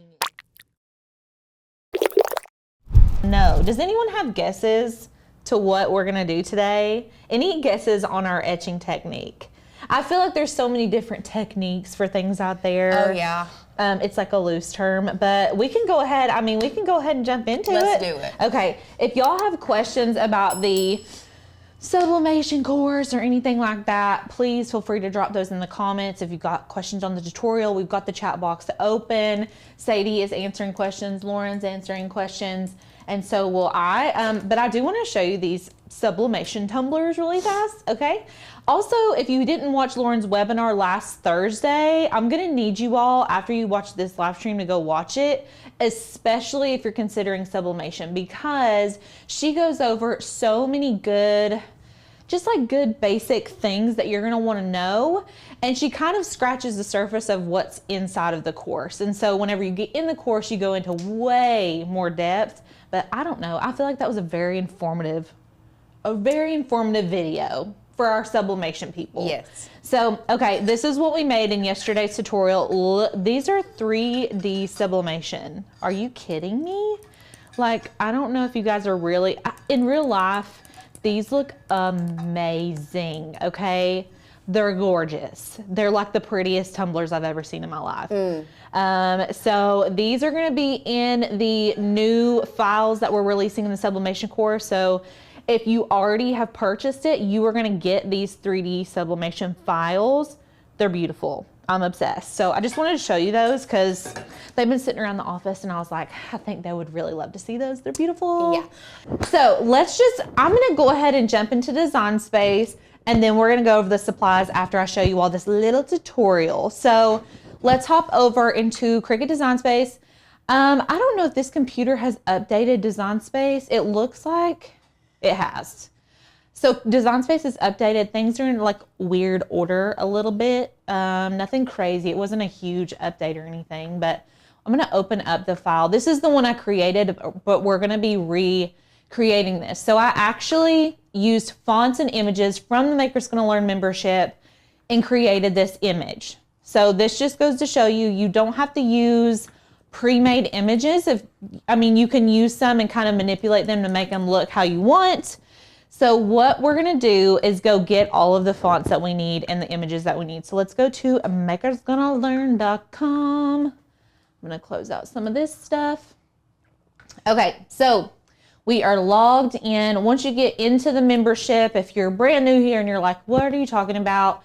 We are a membership-based crafting community. And whenever you sign up for the membership, you get access to these cut files and fonts. There are thousands upon thousands of all of it. So I'm gonna go into our cut files and we're gonna get our little football first, okay?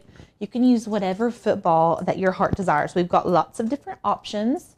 So I downloaded my little football right here. It's called American Football. The links are all in the description if you all need them. I'm going to open this zip folder, which is gonna unzip my folder. This is gonna give me access to the images that are inside of the folder. So you gotta unzip it to open it up. I'm gonna double click it and you can see I've got a PNG and an SVG here. I am doing a cut image, so I need an SVG. So I'm just gonna keep that there and open up Design Space. We're gonna go to Upload on the left panel here. Go to Upload Image. And then I can go back to my Finder and there's my SVG. Or if you're using a Windows, you can go back to your downloads, your recents. That's typically where it's gonna live. And then I have my cut image and I will upload that there. So select the image and we're gonna add it to our canvas, okay? So here's our football. I like to get all my elements before I start designing and then I can adjust as needed. Now we need to get 3 different fonts. So let's go back to the Makers Gonna Learn website. I've got our fonts right here. Now I know which fonts I want, but typically if you're looking for them and you're like, I really want a script font, you can go to this font style drop-down menu and you can see there's script, you can see our newest fonts, monograms, yada yada. There's lots of different options. But today we're gonna be using 3 different ones. And the first one is a newer font. It's called Giddy Up. I have not gotten a chance to use this font and it is so cute. Look at that. Yeah, I know. I love Giddy Up. Me too. It's one of my favorites. So we're gonna download that. It's going to pop into this zip folder. We're gonna unlock the zip folder and then you're gonna need to double click this .otf. So you can see Giddy Up right here, double click and install. Then I'm gonna go back to our website. The next font we're gonna need is Plain Jane. Okay, this one's super cute. Hit the download button, double click it to unzip it, double click it again and install, excuse me. And then we've got our third font, which is called Goldie. I don't know why I cannot remember the name of this font. Is Plain Jane a newer one or have we had it? I feel like a couple months ago we got it. Like Plain Jane is a really good blocky plain, because sometimes you need plain. You do. It's a font that I would go back to a lot. Oh, for sure. And use a lot because it's like clean. It's gonna cut nicely because there's no like pattern in it. So yeah, that's a good one. Okay, we've got all of our fonts. Now, I just want to let y'all know on a little secret, and I don't know if it's a secret or if I don't know. But normally, whenever you upload fonts, you can go to View and Reload. Let me save my project first. I'm gonna save this. Normally, when I download fonts, I go to View and Reload, and all my fonts upload into Design Space. Okay, we've been doing this for like 2 years now, and it's been fine. Right. That's not working now. Let me just show you. Whenever I go, I'm going to type out. Normally Classy only does that when if the font font's is not installed. So that font is Goldie. Let me show you all. I'm going to select this. So typically if I go to my system fonts and I type in Goldie, my font's going to be here. Okay, it is here. Let me see if the other ones are here. Let's just look. Giddy Up. Okay. Yep, it's there. Let's see if Plain Jane. I don't know if we had that one installed. Yes, it worked. Okay. So on my computer, the past 2 days, it's making me, whenever I upload a font, it's making me completely close out Design Space and then reopen it. Are you in beta or are you in? I shouldn't be in beta. I shouldn't be. I probably should double check that. But anyways, if you're having issues, like after you install the fonts, if you're refreshing your Design Space and your fonts aren't coming into your font book in Design Space, just restart Design Space. That's where I was going with all of that. So anyways, all of our fonts are in here, so good for us. I'm going to be using Goldie for our first font. And I'm going to actually move this out of the way and zoom in a little bit here. So classy until kickoff. Are y'all ready for football? I feel like August 1st, it's like, okay, it's go time. It's go time. Recruitments should be about finished. Fixing to start. I mean, I get it. I'm ready. There. What is the first Vols game is September 1st, I think. I think so.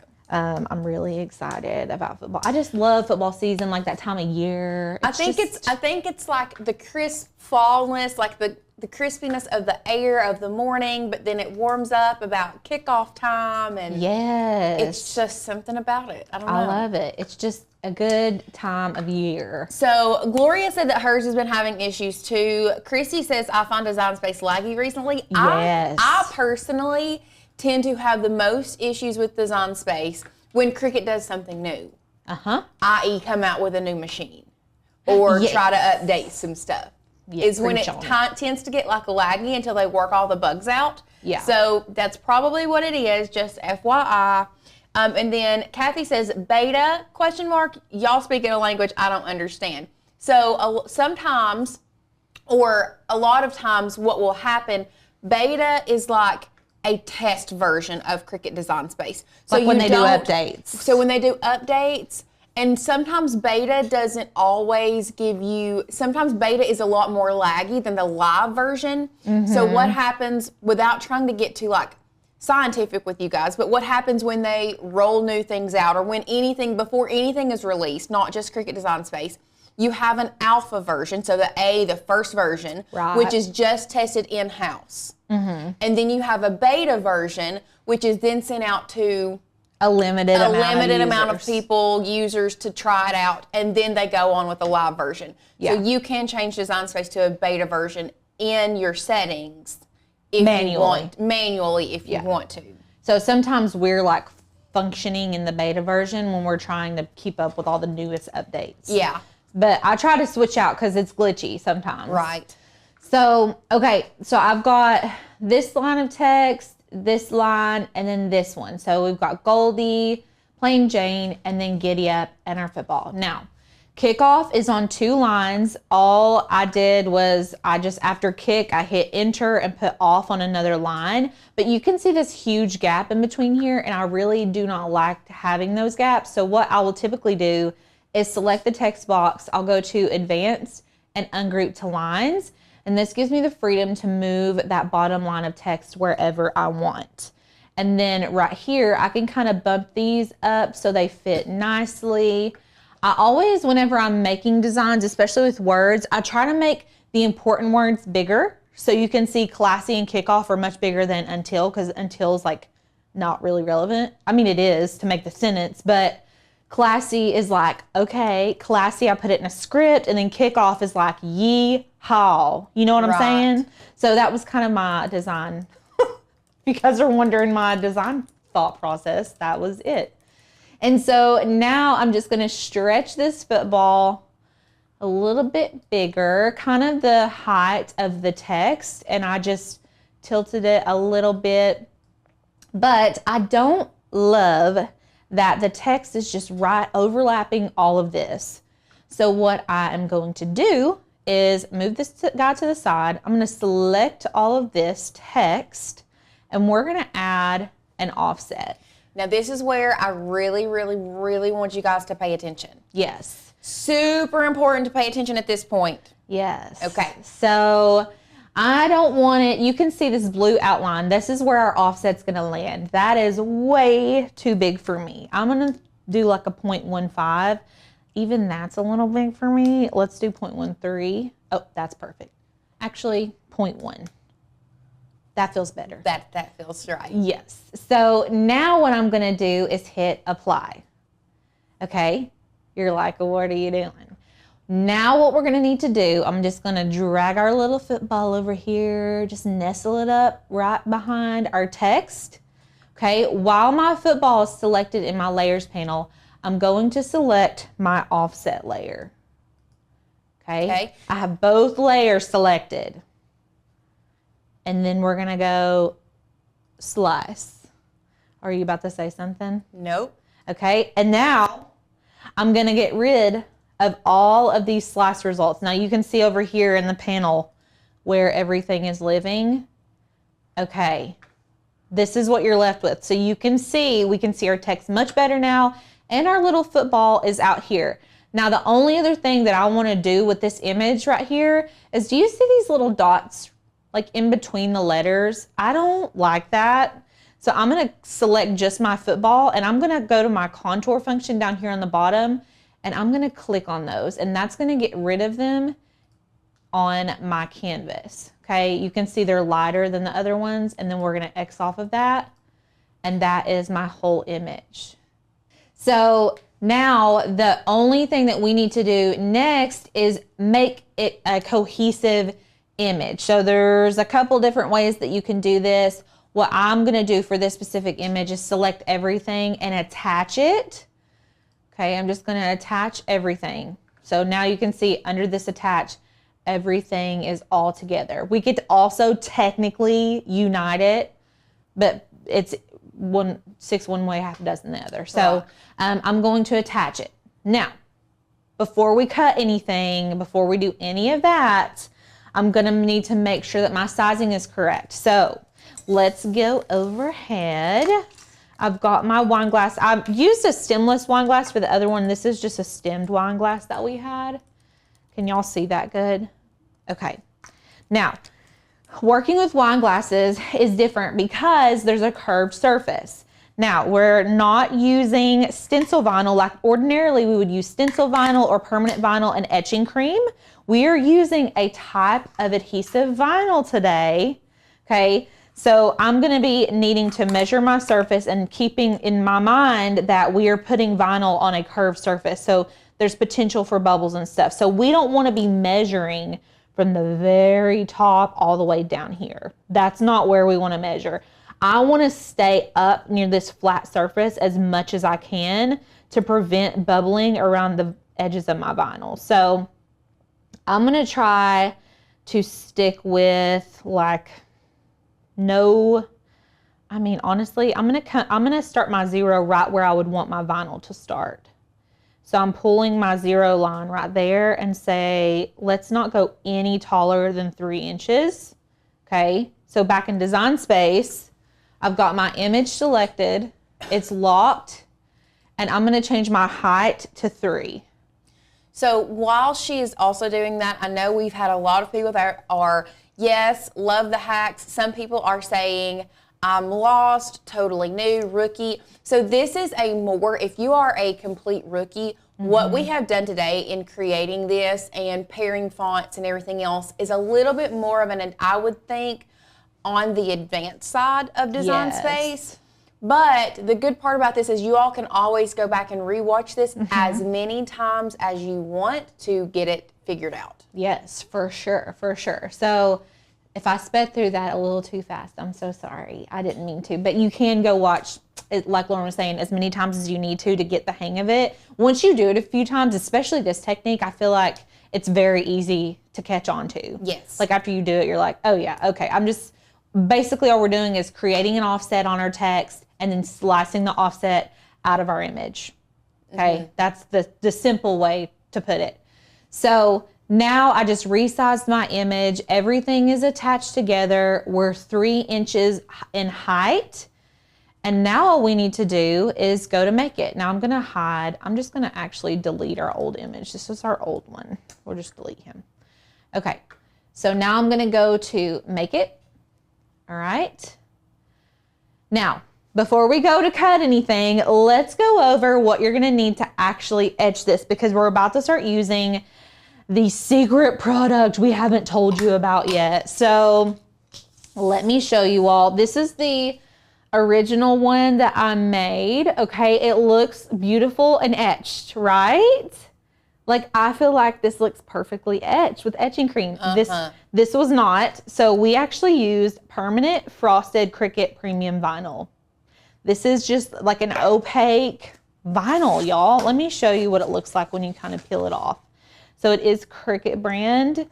I don't know that there's other brands I'm sure there's other brands that sell this opaque permanent frosted vinyl, but this Cricut brand is really good. I'm trying to get the edge up for y'all so you can see what it looks like. But this is an absolute great way to get the etching effect, especially if you are sensitive to chemicals. Yes, yes. And with me being pregnant, I feel like this is a great alternative for someone. If you're a pregnant crafter or if you have other sensitivities, you can see this is the frosted side right here.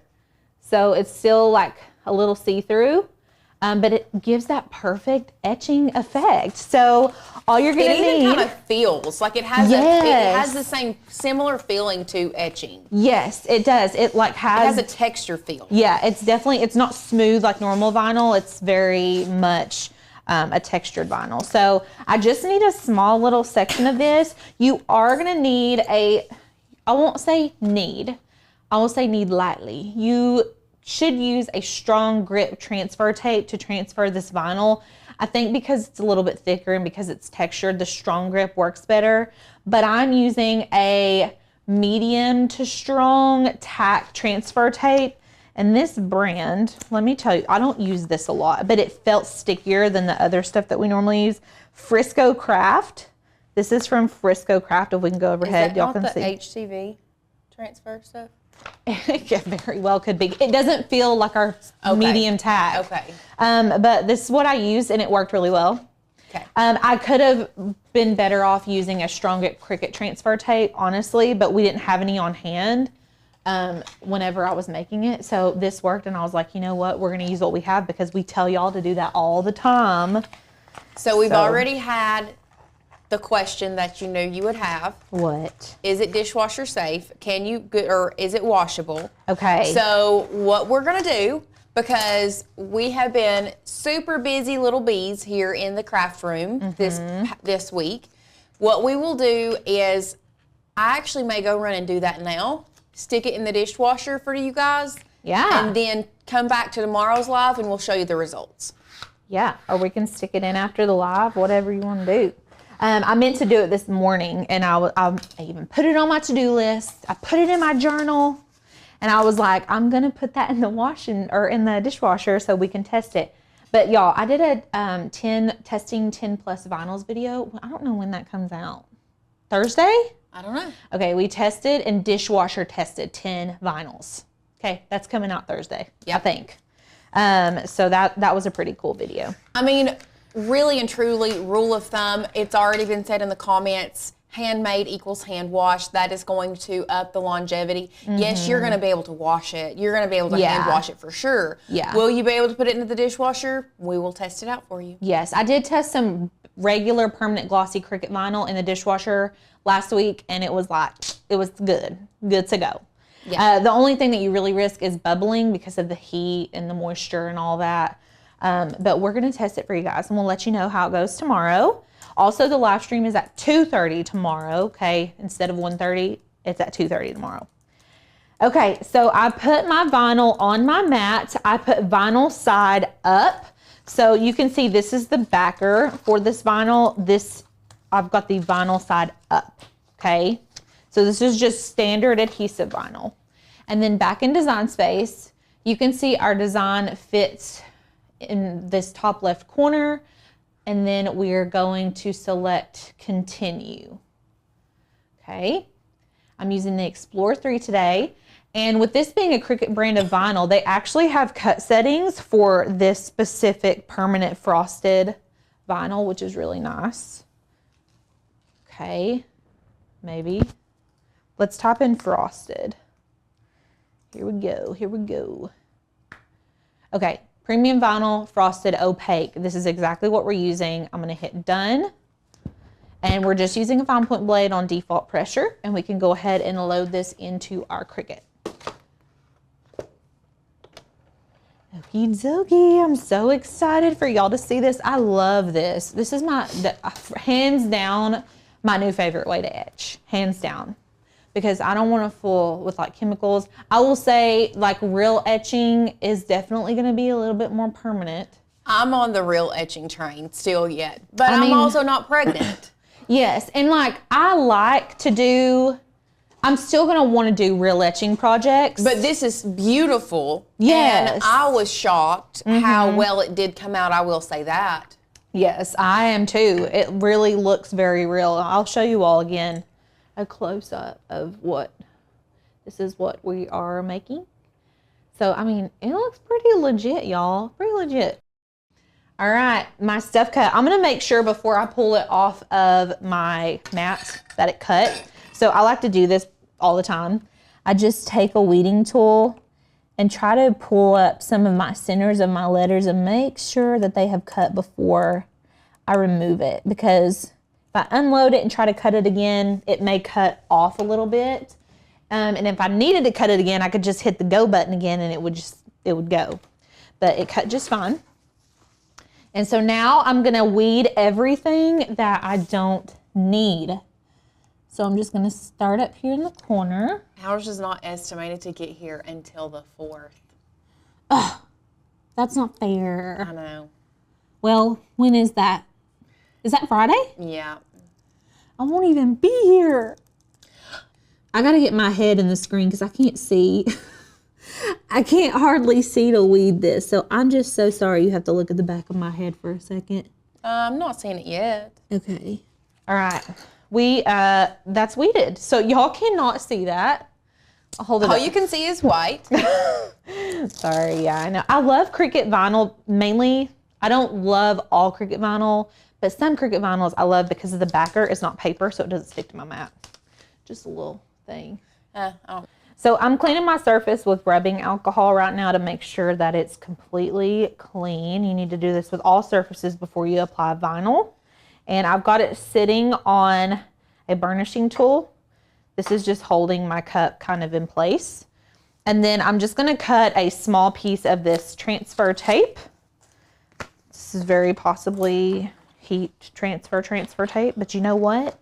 It works for me. While it may not be, I don't know.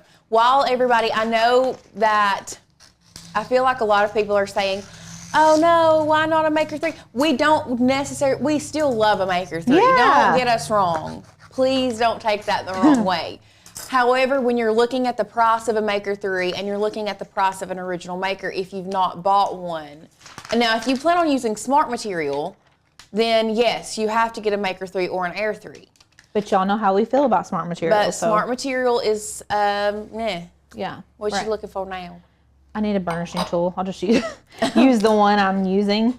So I'm gonna burnish this down really good on the front, and then I'm gonna flip it over and do the same on the back. This is why strong grip transfer is gonna come in good handy for y'all. If you've got it on hand, you won't have to burnish as much. Okay, so just burnishing it down. What I'm gonna do is I am going to trim around my design very closely. Okay, and y'all will see why here in just a second. I'm gonna leave like maybe a 1/2 inch all the way around. And then what I'm gonna do, before I go to apply this is our little wine glass vinyl application hack. I'm going to cut slits, little tiny slits all around. Now, y'all are probably like, why? So whenever you apply vinyl to a curved surface, it likes to create these bubbles, and it kind of places the letters in like weird wonky spots, but these allow me to pull everything taut without creating more bubbles, if that makes sense.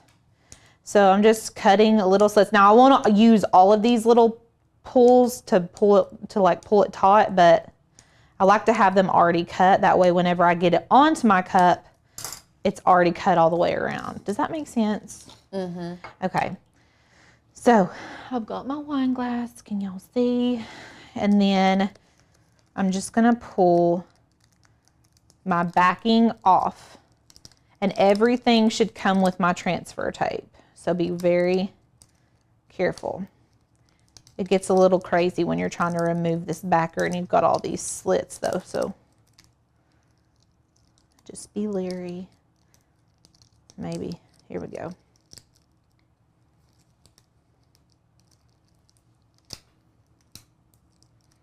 Now, don't do me dirty like this, transfer tape. Hold on a second. What's happening? It just won't come off of the backer. Oh, the vinyl one? Yeah, it doesn't want, it will because I did it. I done it and it worked just fine.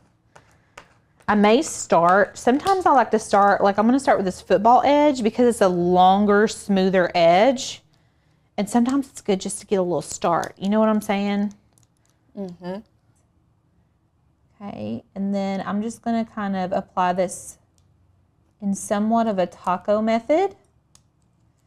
Okay, so I'm just pushing down this middle, and then I'm going to work my way out. Okay. Now, I'm just working this side out first. All right, and then I'm gonna work my way over to the left side. The more you do these wine glasses, the easier this is, but it can be kind of wonky at first. And so your transfer tape will tend to kind of bubble up, but it's okay because it's just the transfer tape. As long as our design is going down somewhat flat, we're all good. And we can also go in and fix any bubbles that we have, and I'm going to show you all how I do that as well. So I'm going to apply it with my finger, and then I'm going to go in with a burnishing tool and try to lay everything down really good, okay? Like I said, if the transfer is bumpy, no big deal. Okay, I'm going to go ahead and remove our transfer tape, and I can already see some areas that are going to need some help. We can fix those.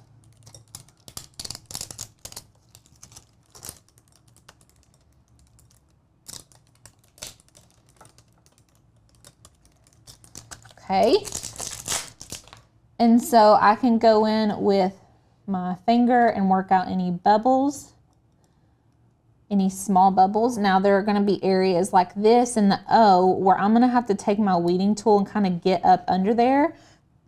Try to be very careful and not stretch your vinyl when you're doing this, but you also want to get that flat. So I like to kind of lift it up and work out the kink, okay? Got to be very careful not to stretch it. So this is probably more of a downside to not using etching cream. But once you get good at laying that vinyl down, then you won't have as many issues. You can even take your burnishing tool and go over some of those bubbles. My O did a poor job. Somebody was asking you to move the green mat under the, so you can see the etching better. Good idea, thanks. So I am just fidgeting with this O. I don't love how it looks, but it's on that curved surface, so you can know that's why it just didn't land right. So I'm trying to pull it up without stretching. You gotta be very careful because you will stretch this vinyl out so easy. Just pulling it up, pulling it up. This whole edge is jacked up. Okay. And then I'm just going to flatten it back down with my thumb. Okay. And then you can go back in with your burnishing tool and make sure everything is down. And there you have it. Now the O, I'm not super satisfied with that O. I could always recut and reapply though, which is great. The great thing about this vinyl, it looks consistent too. Like sometimes when you etch, if the glass is not good, you'll have inconsistencies in the etching, but here you're not gonna have as much. So can y'all see that good? Yeah. And that's it, that's it. And y'all, this card, I know you all are gonna love this. We know our friends here at Makers Gonna Learn love stained glass. Now this is new. It's a trend, if you will. And honestly, kind of a hack, what we're gonna show you. So we're gonna be printing new images. These images were just put on the site today. I think there's 10. There should be, there's 6 on the site right now. So these are all new Christmas images. If you are a maker, is going to learn member, you're already going to have access to these today. If you sign up for membership, you're going to immediately get access to them as well. And so this is the card we're going to be making. This is from far away, but I'm about to give you guys a close-up shot, and Sadie's going to put us overhead. I love this. Look how beautiful. This looks like I bought it from somewhere. Honestly, it's giving Bible bookstore. Oh, I'm loving it. The quality, it just seems like a gift I could purchase there. Yes. So basically what we're going to be doing is taking some of these new images, one of these new images, and we're going to be adding this as a stack, and it just gives it this like really beautiful extra dimension, which I love so much. And we're gonna be putting this white on the inside so you can actually write on the card. So these are gonna be beautiful for Christmas cards. If you love, I know lots of our members love making Christmas cards. Y'all, is this not the prettiest ever? I actually am like dying over this card right now. This is my favorite. I love it. So let's go to the share screen, and I'm gonna show you all the 6 images that you have to choose from today. We are giving options. We have options, and I won't say that you have to do it with these images, but we added them this week for you. They're brand new. We literally put them in for you to use. The team worked very hard to develop these just for you. And like the quality of these, can y'all, if you know we're talking about updating that sublimation course, this is the quality, okay? Yeah, this is just a little taste of what you're gonna be seeing inside there. And this is not the sublimation course. These are member files for you all to use. So we're gonna be using the reindeer stained glass. I also am obsessed with these red poppies. These are gonna be perfect for Christmas. I'm just in love. I can see you all saying, so beautiful, that's gorgeous. Oh my gosh, so I'm really excited. I'm gonna go ahead and click on this, and let's go ahead and download our image while we're on the website. So I'm just gonna select download here. It's gonna pop into a zip folder, and we can double click that to open it up. This is a PNG image, so it's a printable network graphic, which is a printable image typically used for print and cut and things like that. And then we'll go over to Cricut. Well, let me hop off of all of this. We have been filming all day today, y'all. Yes. We have been busy. We're working on something new for y'all. Yes. Ooh. Oh my gosh. I keep forgetting that you all don't know what we've been working on. So I'm glad I keep my big mouth shut. Okay, I'm gonna go to my stuff. We've already got a file ready for this, so you all can see all the pieces before we actually go in and create everything. But we're literally using basic shapes for this. So you need the image and you need a square, pretty much. So these are all of the elements that we are gonna be needing today. Now, the first thing we're gonna do, I'm just gonna go ahead and upload that image so we don't forget. Just go to your uploads over here on the left, select upload image, and then you can go to your Finder, and you can see it's still highlighted. If for some reason you can't find it, always check your downloads, and then you can click and drag it into Design Space. I always select complex, continue, apply and continue. And then we're gonna be using the print and cut image, and we're gonna upload it, okay? And then do we know if there's a nativity scene? We need to add one. Put it on the list. We definitely should do a nativity scene. That would look good on this card too. I love that. Yeah. Okay, I'm gonna add that to my canvas so you can see we've got it here. I'm just gonna move these elements over so they're out of our way and so no one gets confused on what they need and what they don't need. Okay. So we've got our beautiful deer right here. Now what I'm gonna need to do is create our card. So I need to know the size of the base of my card, and we're gonna be making a 10 by 5 card. This is gonna basically create a perfectly square 5 by 5 card once it's folded down the middle. So I'm just pulling in a basic square. I can unlock my shape up here, and that way whenever I put my width in, it doesn't mirror it in the height box. It'll actually allow me to make my width whatever I want and my height whatever I want. So we're gonna do 10 by 5, okay? And I'm gonna make this like a light gray just so we can see it better. Okay. And then I need to add in a score line. So the score line is where our card is going to fold right down the middle. If you go to shapes, you can see there's a line up here right in the top left. And while it's selected, I'm going to actually change the height to 5 because that's as tall as our card. Okay. And then I'm going to click and drag. I'm going to select that rectangle as well as that line. And we're going to go to Align, Center, and that's going to put it right in the middle of our card. Now, I need to make sure to attach that line to my card or it's not going to know where to cut when we go to make it. So I'm just going to select both of the layers and hit attach. So now this is just basically one image. My line is attached to my square. So whenever we run this through the Cricut, it's going to cut our square out and it's going to score that line at the middle. Does that make sense to everybody? Yes. And if you want to, you can always make sure that your operation on your line is set to score. Sometimes it's set to cut. So we want to make sure we're scoring and not cutting because we don't want to cut our card in half. That would not be good. Now we've got a 10 by 5 rectangle here. This is the base of our card. We're going to be designing only on half of the card. Since it's a 10-inch wide card, I'm going to be designing on a 5-inch square. So the first thing I'm going to do is make a square for the inside of our card. We're just going to go ahead and get that out of the way. I'm going to make it slightly smaller than 5 by 5. Now you could manually go in here and do it this way, but I like to be a little bit more precise than that.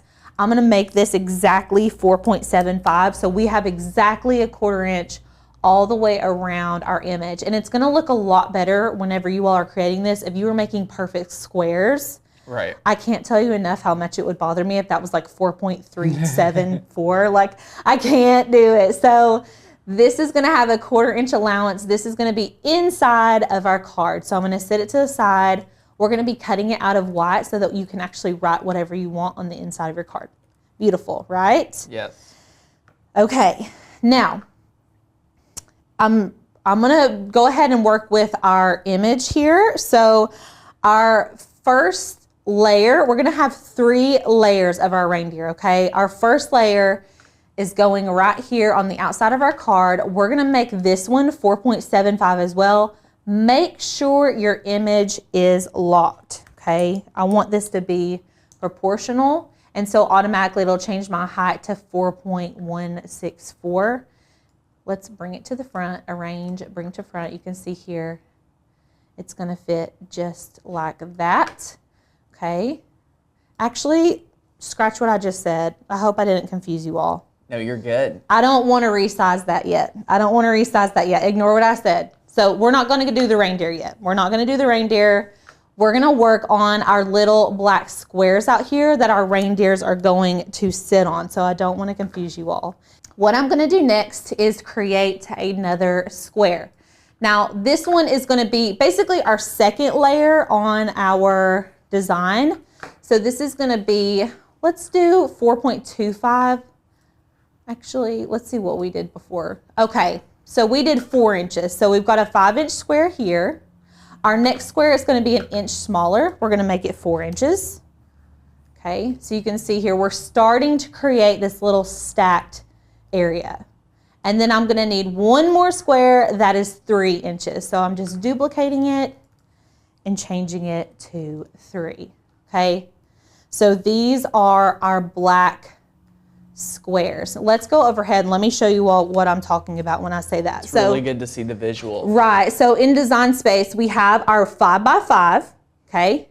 Our second square is this one right here. This is our 4-inch square, and this is our 3-inch square. Good? Love it. Everybody good? Okay. I'm going to pull these down here.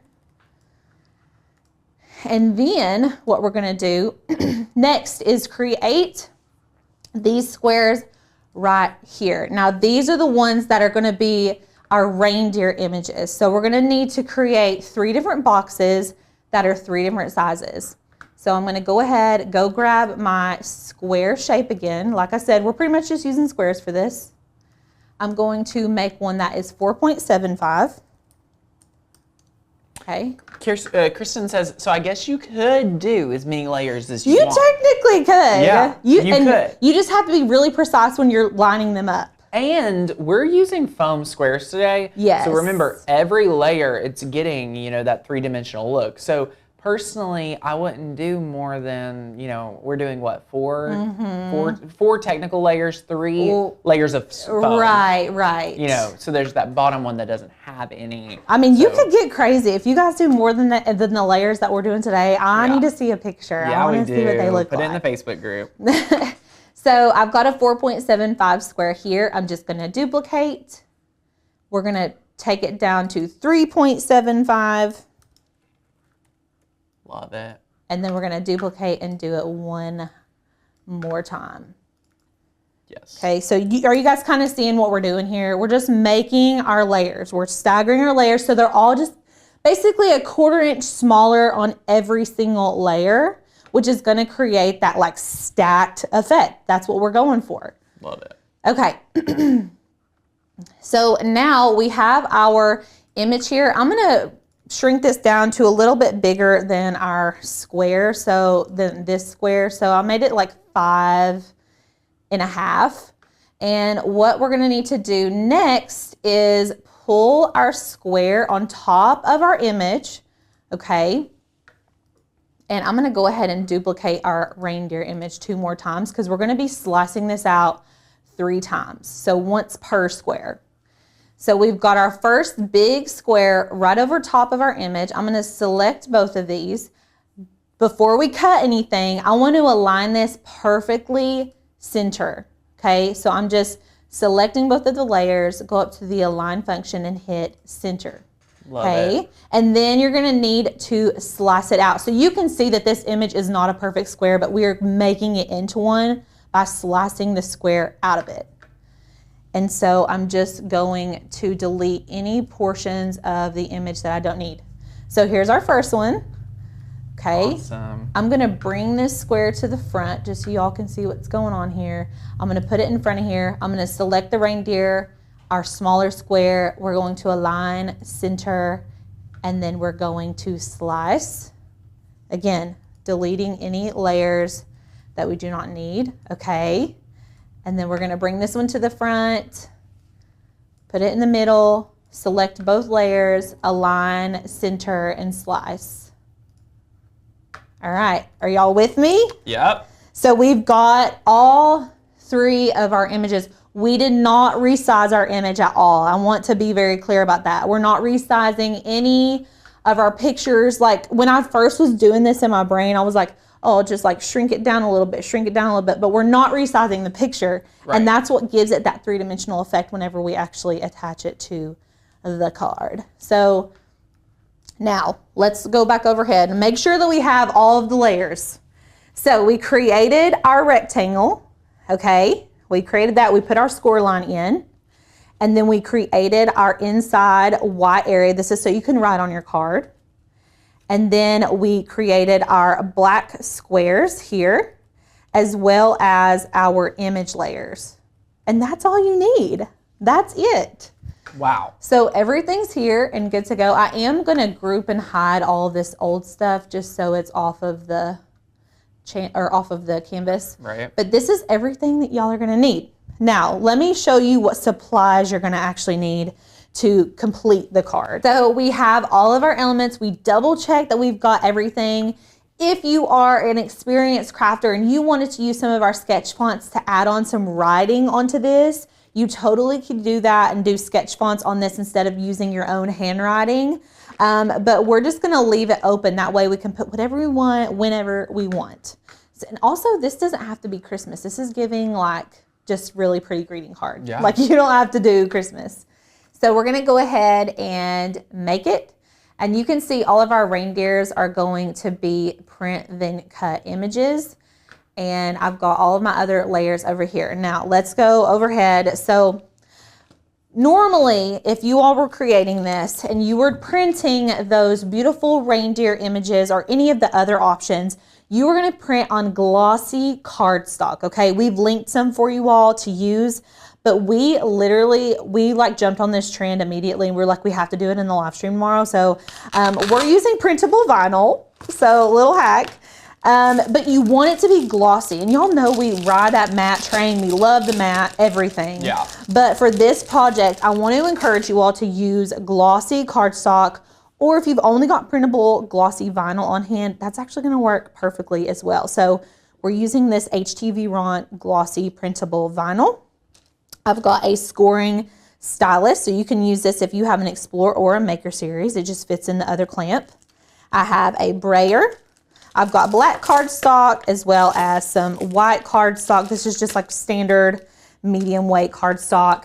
I have an ATG gun, some foam squares. You can get these at the dollar store, Hobby Lobby, Walmart, all the above. And then I have a well-loved standard grip mat. You probably want to use a light grip mat. You can use a well-loved standard grip mat when you're doing paper projects. I would not suggest using a brand new standard grip mat. If you are working with paper, it will tear your cardstock. Yeah, that's true. Yeah, so we don't want to do that. But that's it. So back in Design Space, all we're going to need to do is just follow the prompts on the Cricut Design Space. So right now it's wanting me to just select continue, and it's going to have me print out my print then cut images first. Sherry, you can use photo paper instead for sure. Totally. So I'm going to send this to my printer. Now, this is something that we cultivate here at Maker's Gonna Learn, is printing from the dialog box. We all do it. It's just better because you can get that best quality. Normally, if I just printed this, it's gonna print okay, but it's not gonna be the best, and we want it to be the best. So I've got my printer set. We're using a TS9500. This is an inkjet Canon printer we love. I'm also keeping my bleed on for this image. And the reason that I'm doing that is because I want to make sure that I'm getting full color to all the way to the ends of my image. I need that color, like I don't want any white showing on this card. So I'm going to keep my bleed on. I'm going to use my system dialog and then select print. Now, if you're using a Mac, it's going to pop up behind Design Space. If you're using a Windows, it should just pop up your dialog box. But sometimes we got to scooch it down. And so I've got my printer selected over here, make sure it's all matching up. I'm gonna feed from the rear tray because this paper is a little bit thicker than normal copy paper. And I'm gonna select best quality, and then we can print. And so I'm gonna go grab that really fast. Yay! All right.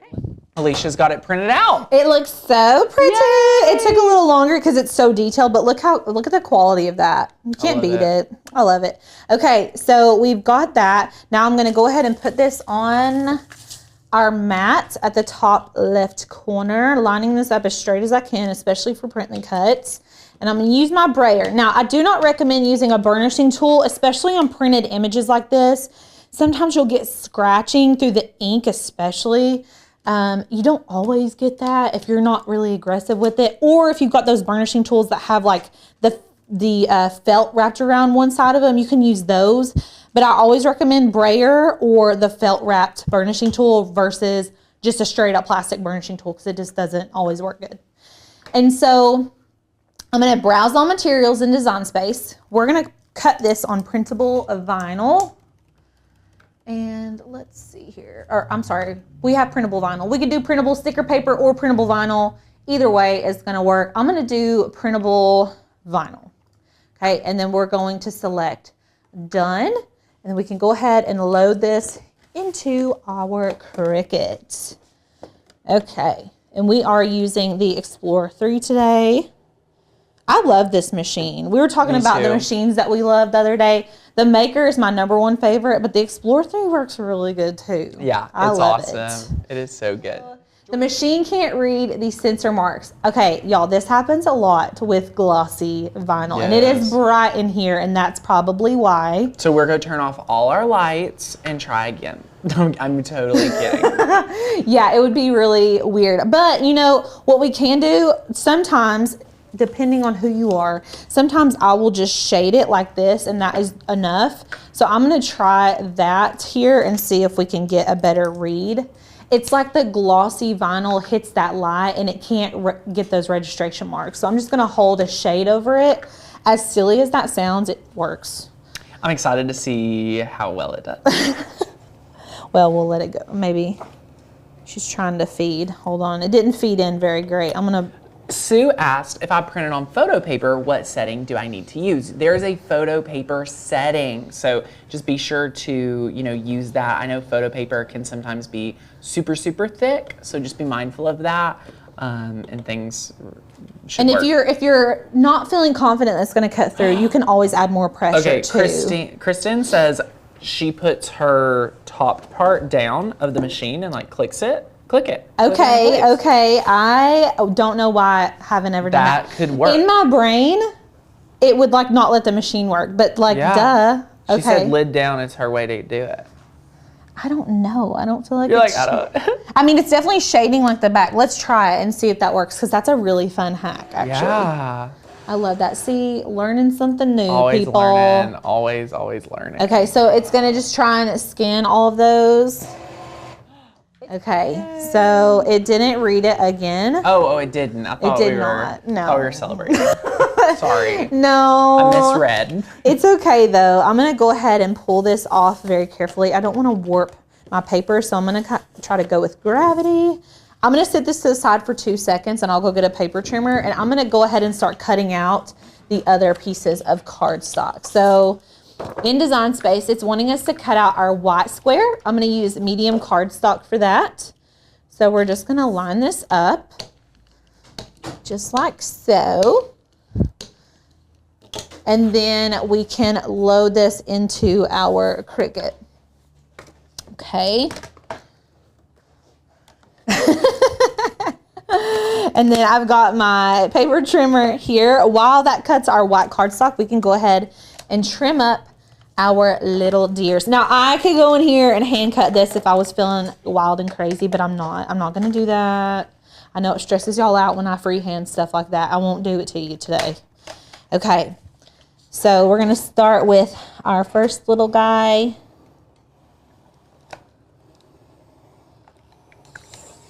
This Westcott paper trimmer is honestly one of the best ones for your $1.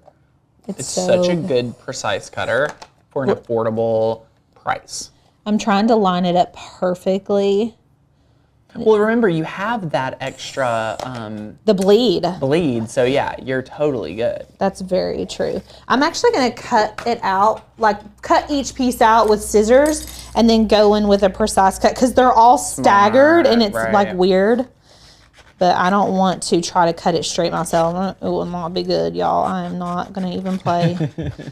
I just can't cut a straight line if I wanted to. I hear you. There's 2 different types of people out there. Okay. So now we can trim these up a little bit easier. And our white cut perfectly. I can see them sitting over there ready to go. Yay. Okay. So Tanner was saying, since we have that bleed, we do have a little bit of leeway when we're cutting this with the cutter versus the Cricut, because it bled over the actual size, if that makes sense.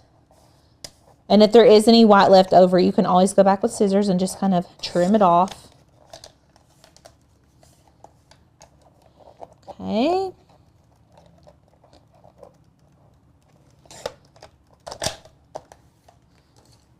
There we go. We are and I just in love action. These images, guys. These images are going to be so good, and we've already sent a little note over to our team about some of the ideas that you guys have gave us in the comments. So again, thank you for that as well. What other ideas are people coming up with? Oh, there's so many. We have, we do have a red cardinal. Yes. And we are adding it. So we actually had one, and Courtney just let the team know. I mean, look how beautiful this is. We have to have a red cardinal. Yeah. Ooh, that's so pretty. So much fun. So much fun. So yeah, we're adding all of them and having some more. Oh, we already have a nativity scene that we just hadn't got on the site. So quite a few. Thank you guys for all these ideas. I know there's some other ones for different holidays that we are also requesting for Hanukkah, like a Hanukkah scene as well. So yay, super, super fun. Lots of good stuff coming in. Yes. Okay. And again, down below, what we have done to make it easy for you, we've linked the exact cut file we've used. If you want to see where all of these cut files are, just search stained glass on the website. They should pop up. So there should be close to 8 to 10 right now. And then all the supplies we used is linked down below. Yes, and they should all be together when y'all search stained glass too. Yep. Which is really nice. Okay, so we have our 3 images. Okay, I'm just gonna get rid of all this extra. And our white squares out. I have a piece of sticker vinyl that will not leave me. Okay, it didn't want to detach. So here's our white square. I'm going to flip this over and gently remove it from our mat so that we don't bend our paper. And I can use this white another day because we only needed just that corner. Okay. And then back in Design Space, they're wanting us to cut our card as well as one of our squares. Now what's happened here is I've chosen the wrong 2 separate grays. And so I want to cut these all out of black. So what I'm going to do is click on one of these mats. I can edit this. Oops, we're going to have to go back one. I'm going to hit cancel.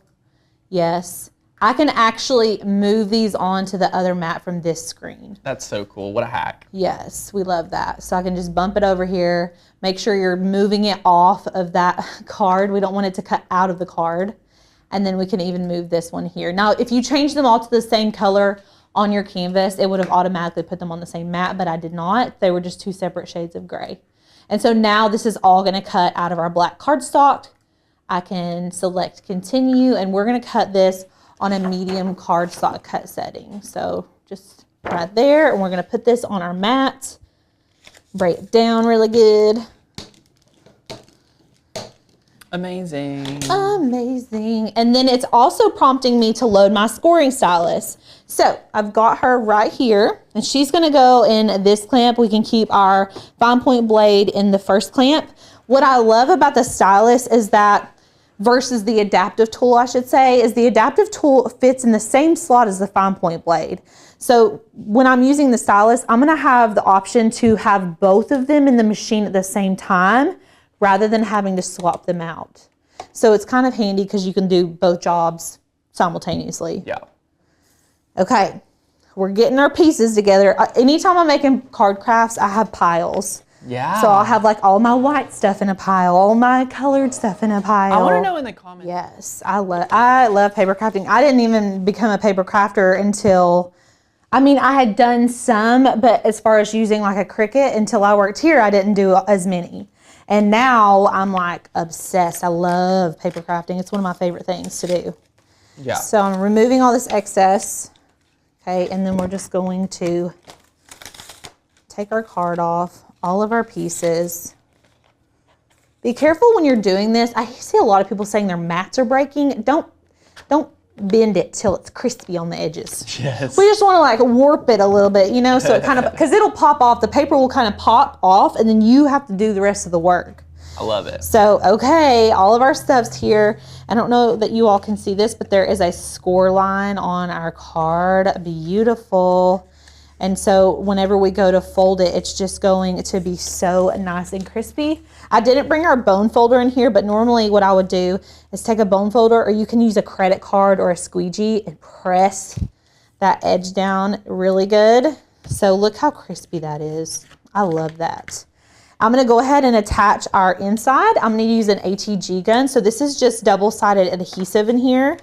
And I'm just going to basically go all the way around this, and then we're going to attach it to the inside of the card and put as much ATG as your heart desires. Now you could write in here with like a gel pen and it would show up, and it would probably be really pretty.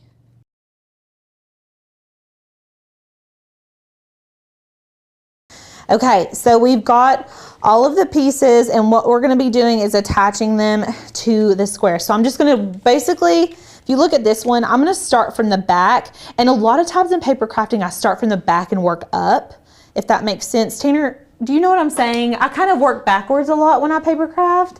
And you don't have to do it that way, but in my brain, it works better for me. So like, I'm gonna start from the back of that and attach our first guy. I think that's very common. I think okay, yeah, okay, I think good. That's totally normal. Okay, good. I think that's how every paper crafter should. And yes. Yeah, you want to start at the bottom layer and just build up. I feel like in sewing, like if you're a sewer, they also do a lot of backwards. Yeah. It's like you have to deconstruct it before you build it back up again. I see what you're saying. Now, so we're using printable vinyl. So this actually is sticky adhesive on the back. If you're using glossy, like glossy cardstock or photo paper, I would recommend using the ATG. I would not recommend going in with like glue. There's certain glues you could use, but sometimes if you get a lot of glue on here, it starts to warp your paper and your image. So you have to be very careful. The double-sided adhesive really is going to be your best bet. Now, I'm going to try to get this on here straight as I can. So I'm just going to fold that backer. I'm just folding it barely. And what I'm going to do is place it on here as square as my little eyeballs can, okay? Yeah. And so we have a little bit of a lip, remember, because this is like an offset. And I'm gonna flatten that top edge down. So you can see this is still flapping. And so I'm gonna pull that backer off, and as I pull it off, I'm gonna take this squeegee and I'm gonna flatten it as I go. And be careful, like I was saying earlier, you don't want to scratch your image using the squeegee. Just be mindful. Okay. That went on a lot straighter than I thought it was going to. Yay. Okay, and now I'm going to attach my other one doing a similar technique. Once it gets so small, it really is kind of easy just to eyeball it and put the whole sticker on there yourself. But this size, I think we could do the same method. Okay. Oop. Don't want it to move. Do you have any tips for cutting intricate designs? When you're cutting intricate designs, you need to have, that's like number one, like failure is you don't have the proper blade. Yes. And you're not using the proper material. All right. So you want to be, for an intricate design, if we're talking about paper, you're going to want to be in the realm of 65 to 80 pound cardstock. The reason why, if you're trying to be intricate with a fine point blade and you go to 100 pound cardstock, things like that, it is not allowing the same precision. All right. Vinyl is another story. It would be totally fine to do intricate cuts and things like that with vinyl, but again, needs a great blade, needs to make sure it's stuck down on the mat. And you're probably going to want to learn a skill called reverse weeding. So super fun. Great question. And also, if you're doing like intricate cardstock cuts, you can use the intricate cut setting. The intricate cardstock cut setting is helpful too. Okay, this one's so little. I'm gonna eyeball him. I feel like it would be harder for me to do it the other way around.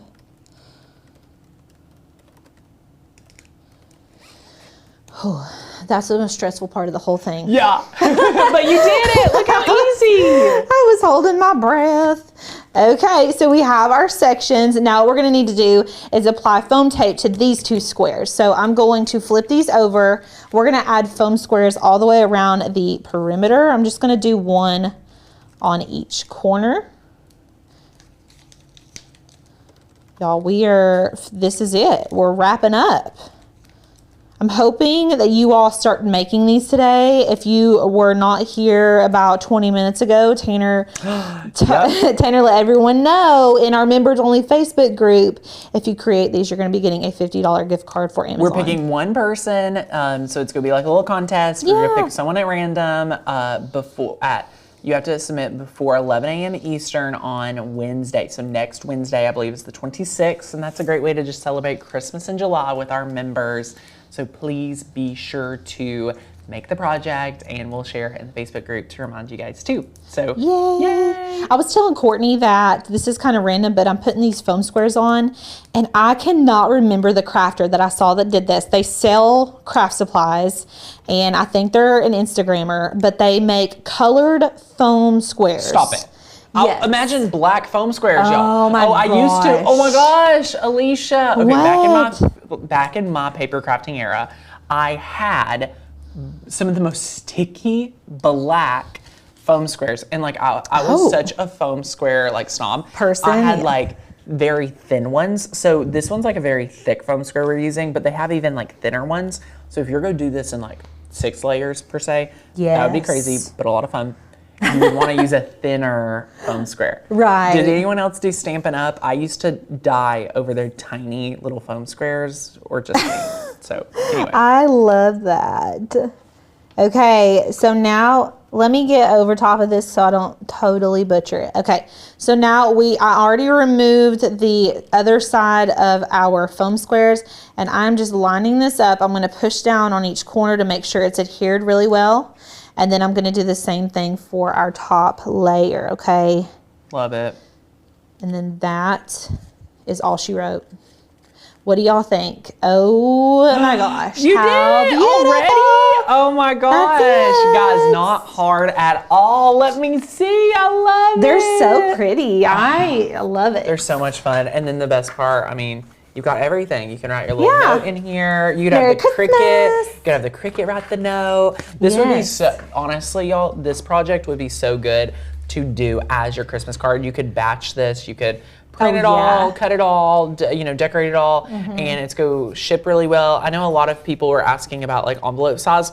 This right here will fit in a traditional like 5x5 envelope. It's not super thick. Like this is, you're fine. Yeah. But if you got super thick, it would be tight. Right. So just be careful. We love it. We love doing cards. I mean, this probably costs like $1. Maybe $1. Maybe $1, I don't yeah. even know. The ink was probably the most expensive. Right. The most expensive part, which is super fun. So. Hey everybody, welcome back to the Maker's Gonna Learn YouTube channel. My name's Alicia, I'm a craft producer here with Maker's Gonna Learn, and today I'm gonna be showing you guys a super fun tumbler technique. These are the cat scratch tumblers. You've probably seen them all over TikTok, all over the internet. We wanted to test this technique out for ourselves. If you missed it, we did a live on this previously. This was actually the tumbler that we did in that video, but I wanted to show you guys how to lay out your pattern if you wanted to kind of make your own pattern. And I wanted to really go into the depth with you guys on all of our tips and tricks that we learned whenever we started doing this technique as well. Let's go ahead and go over all of the supplies and make sure you guys have everything you need before we get started. So it looks like we've got a lot going on right here.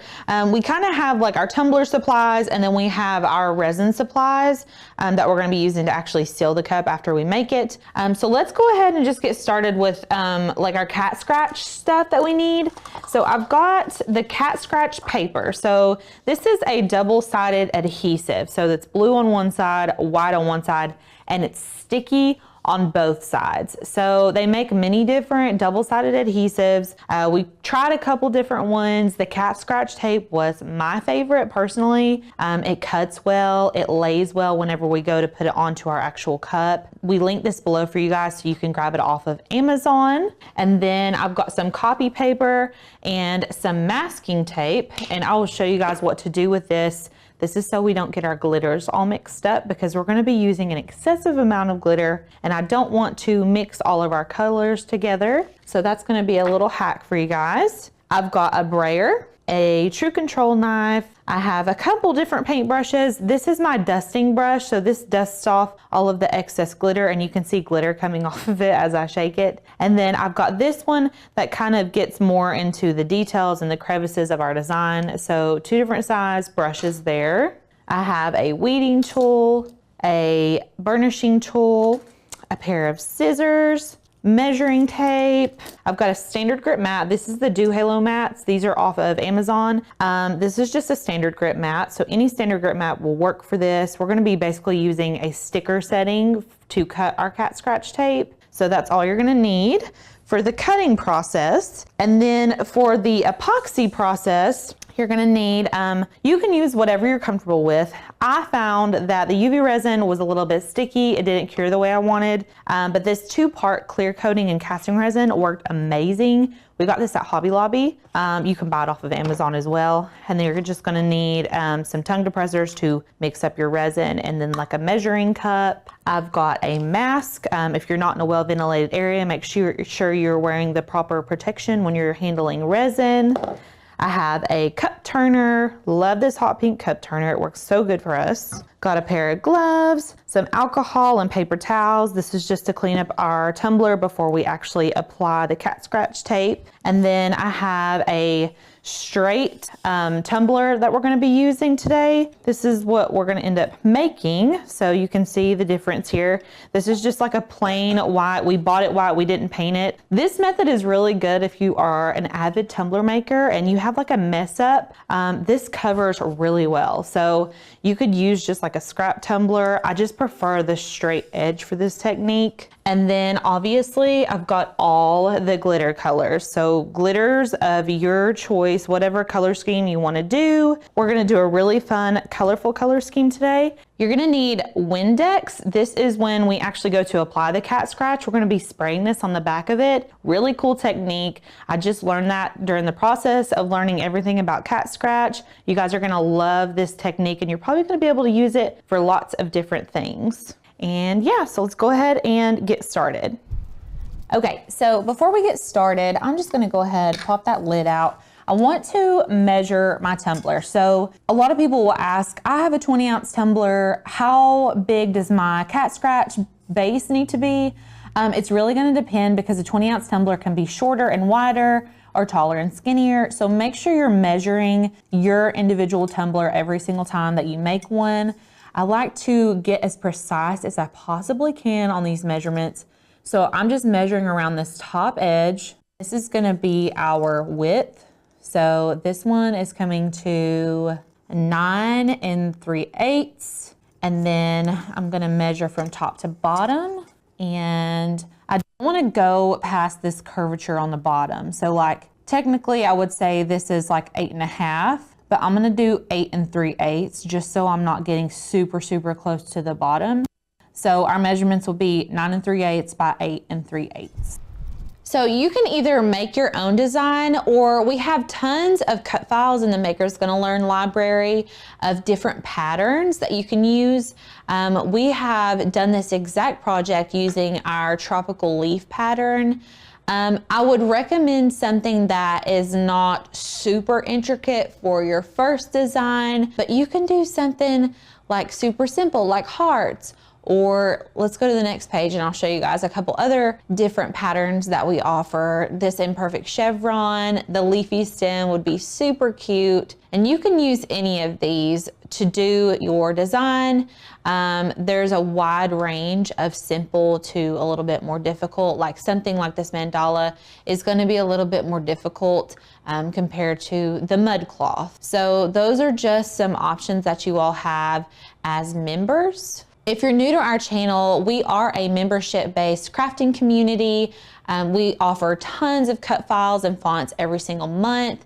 We do private projects in our Facebook group as well as content on our YouTube channel, and we would love for you guys to be a part of it. If you guys are interested, there is a link below in the description and you can join our crafty community.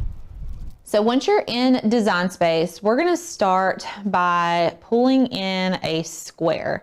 I've already got my images pulled up over here. These are all Maker's Gonna Learn images. You can use these. You can use whatever cute little relatable images you wanna put on your cup. I feel like this is a very groovy, like super retro inspired, and I love the vibe of it. So I'm gonna make my square the exact measurements that we measured on our tumbler. So the width was 9 3/8, which is 9.375 by 8.375. So this is gonna be our base. So all of our design needs to fit within these parameters. And we can actually turn this into a guide for the moment. And what I'm gonna do is start pulling in my images, and I'm just gonna put them in wherever I want, whatever my heart desires and whatever I think looks good. And I am just going to bring them all to the front. That way we can actually see them. You are gonna have to shrink them down a little bit. I would recommend anything with words that it's a little bit bigger. That way you're not losing the text, because the glitter, it's pretty sharp, like you can see it pretty good, but if you have it too small, it may get a little bit fuzzy, and you just really want to be able to like see the words. If you're going to put words on here, you want to be able to actually read them. So make sure you're bringing all your images to the front. You can also rotate these a little bit. I kind of wanted it to look like we've put stickers all over our tumbler. I think that's such a cute idea. So you can tilt these a little bit, shrink them to fit. These glasses are my favorite. They're so cute. And I did not bring it to the front, so every time I go to grab it, it's gonna pull that guideline around, so make sure you're pulling those images up. Okay, so I have all of my images in there, and I feel like there's still a lot of empty space. So what I'm gonna do is actually grab some stars just from our shapes panel. I'm gonna grab this star right here, and I'm gonna place these in any holes that I want. You can resize them. I just basically place them where I want. I'll duplicate it, resize it, and maybe rotate it a little bit. And this is just to fill in some negative space. I feel like this makes it look a little bit boho. I love it. I love how it looks. So I'm gonna pull these all over in any holes that I might see. If you place anything at the bottom edge, it's gonna get cut off if it's right across this guideline. That's okay for me. If you don't like that, just make sure you're paying attention. I kind of like it to go off the edge a little bit, so I'm okay with it. So once you have everything exactly where you want it, I am going to put this on to the basic cut function. And what we're gonna do is slice everything in this design out of our base layer. So everything is here. What I'll do first, because your image won't slice, if you have like multiple images here and then you try to slice it out of here, you can't slice that many images at a time. So I'm basically gonna need to make this into one image. You can weld it together, you can attach it, either way is gonna work. And then I'm just gonna line it back up. I'm gonna select everything and then we're gonna slice it out. So you're not gonna need that. You're not gonna need this. None of these that were hanging off. We are literally just gonna need this image. I'm gonna go ahead, make sure your Cricut is set up to the correct Cricut machine, and we're gonna go ahead and make it. Once you get to this screen, you're not gonna need to mirror it. We're just gonna go ahead and put our cat scratch tape on our standard grip mat, and then we will send it through the Cricut. Okay, so I've got my standard grip mat here and my cat scratch tape. I want to make sure to put the white side down, and there are different sizes when you buy your cat scratch packaging. There's different sizes of the cat scratch tape in there, so make sure, depending on the size of your tumbler, that you're going all the way as long or as wide as you need to whenever you're laying out your cat scratch tape. So I know that my tumbler is no longer than 8 3/4, so I'm covered down here, and I know that it's no wider than 9 3/4, so I know I've got enough room over here as well. So make sure that you braid this down really well. If you don't trust your mat, you can always add painter's tape around the edges before you cut. But mine is gonna be pretty sticky. So let's go back into Design Space and I'm gonna show you all what cut settings to use. So we're gonna select continue and we're going to connect to our maker, and then I'm going to browse all materials, and we're gonna be using the sticker paper setting, and I'm gonna be using sticker paper, removable. I'm gonna keep the pressure at default, and we're gonna use a fine point blade. Before you all send your mat through the cutter, I want you to make sure that your housing is very clean. You can just kind of push your button up and make sure that it's super clean around the edges. And if you need a new blade, like if you've been putting it off, go ahead and put that new blade in there. We want to have a really crispy cut on these designs. We're just going to put that back into our maker and we will slide our mat in. Go ahead and get started. Okay, so while that's cutting, I wanted to show you guys something I do in order to prevent all of my glitters from mixing together. So you're just gonna need some masking tape, painter's tape, whatever, just any kind of tape that I can put these 2 sheets of paper together. So the tumbler, like if I just used 1 sheet of paper, it's gonna kind of hang off the edges a little bit.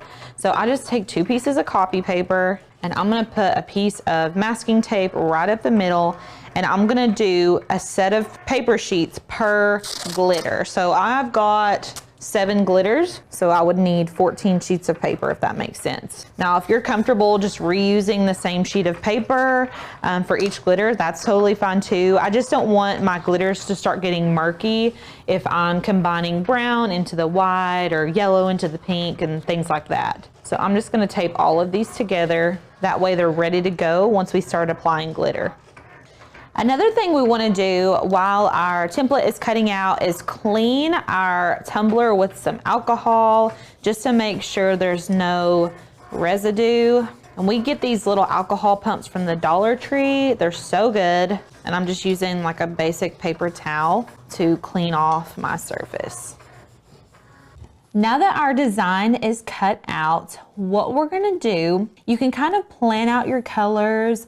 With this specific design, I'm just gonna kind of go with my instincts.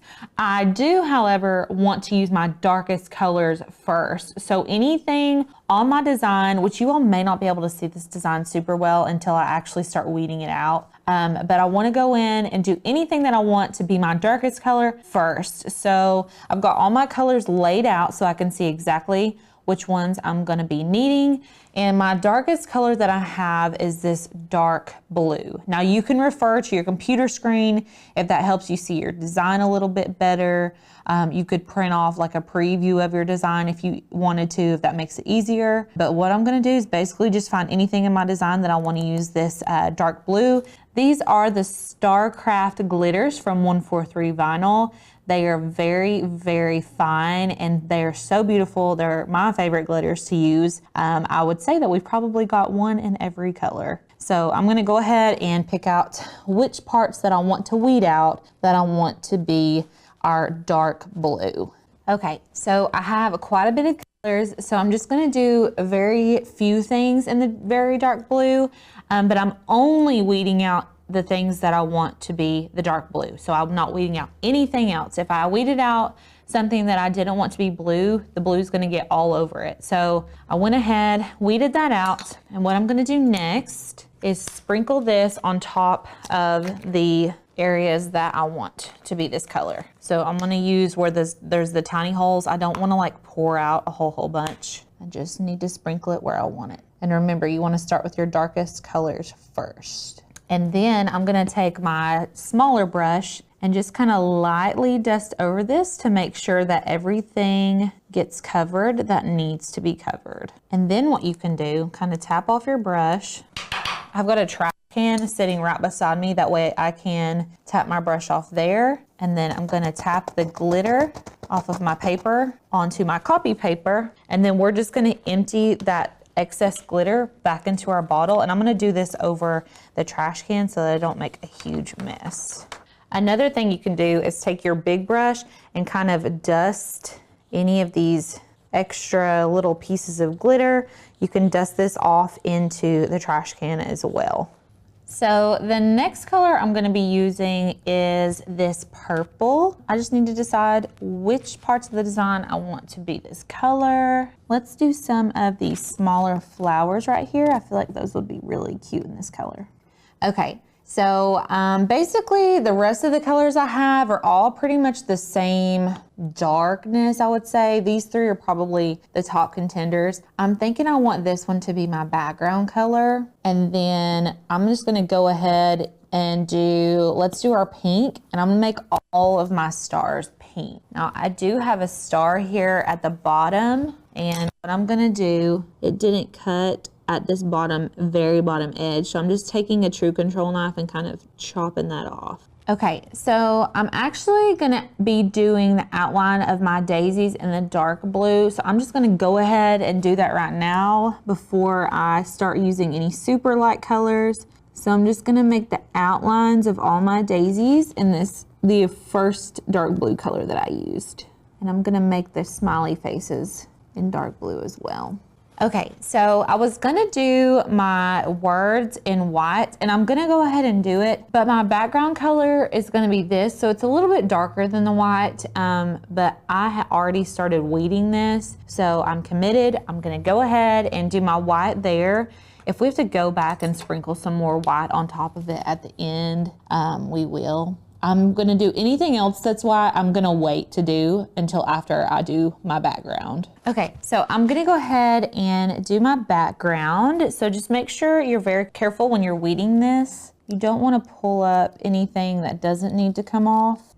Okay, so once you have the majority of the background taken out, make sure you go through and get the middles of any letters that need to be the background color. Go go ahead and get all of those out. And also I noticed that I accidentally left a star here. That's totally fine. We can go back and fill that in later. It's not a huge deal, like if you get your colors out of order.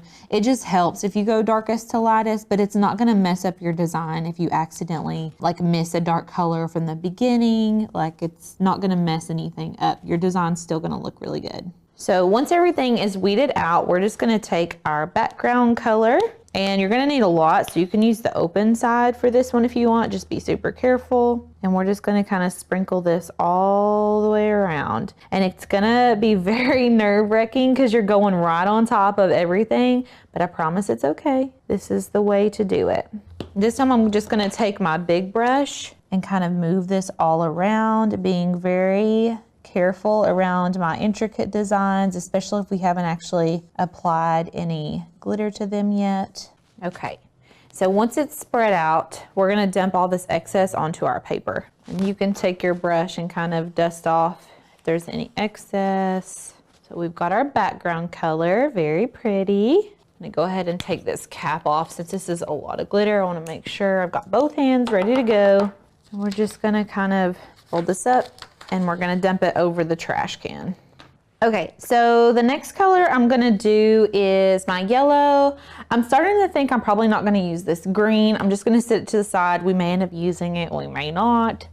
But I'm gonna do the smiley faces yellow, and I'm gonna do the hand yellow, and I might do the lens of the glasses yellow as well.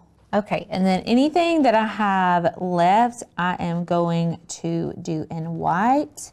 I've got all of my flower petals and the Feelin' Groovy as well as these lenses. So I think I'm gonna make the background of the Feelin' Groovy this purple color just because I want to see a little bit more of it. So I'm just gonna pull this off, pull out the middles of these letters and the middle of the flowers. And I also forgot some of the petals over here on our purple flower, so let's go ahead and get those too. And I think I'm going to make the Feelin' Groovy the same as our background color. The only thing I have left are the middle of these flowers, and I think I'm going to make them all yellow. Okay, so everything is totally glittered, and the next thing I'm gonna do is cut out all the way around the edges, and I'm just gonna be using my scissors for this. You could technically have done this before we did the glitter. It's totally just personal preference. Just make sure it gets done. Okay, so once our design is cut out, you can kind of clean up your table if you need to. I'm just gonna kind of wipe all of this glitter out of the way, and then I'm gonna flip my design face down, and I'm gonna go ahead and make sure I've got my tumbler really close by. I'm gonna grab my Windex, and what we're gonna do is peel off this backing. So I'm just gonna peel this off. This is super sticky on the back. I had some little excess of the blue on the front still there. You can make sure, once we flip it over, if there's any blue on the front, we'll. So once you've peeled off your backer, go ahead and take your Windex, and we're gonna spray the entire thing. Be very generous. This will dry, and we're gonna let it dry before we apply our resin. And what I'm gonna do is turn it this way and lay it flat, and then make sure the opening of your cup is at the top of your design, and we're gonna kind of line it up. And the good thing about this Windex is that once it's on here, it's movable. So I can wrap this entire tumbler, and if it's off a little bit, we can kind of scoot it around until we get it where we want it. Okay, so we've got it on our tumbler. I'm gonna let this Windex dry, and then we will apply the resin. Now that we have our design on our tumbler, the next step is gonna be to apply resin. That way, everything, all of our artwork is sealed in, and this is actually gonna be food safe after we seal everything and it's cured for 72 hours. So we have our cup turner here. I do have our mask that you need to wear if you are working with resin. And then we have a 2-part resin we're using today. Now, a lot of people will use UV resin. It really just depends on what you're comfortable with. I feel like we had a better result with this type of resin, so that's why I used it.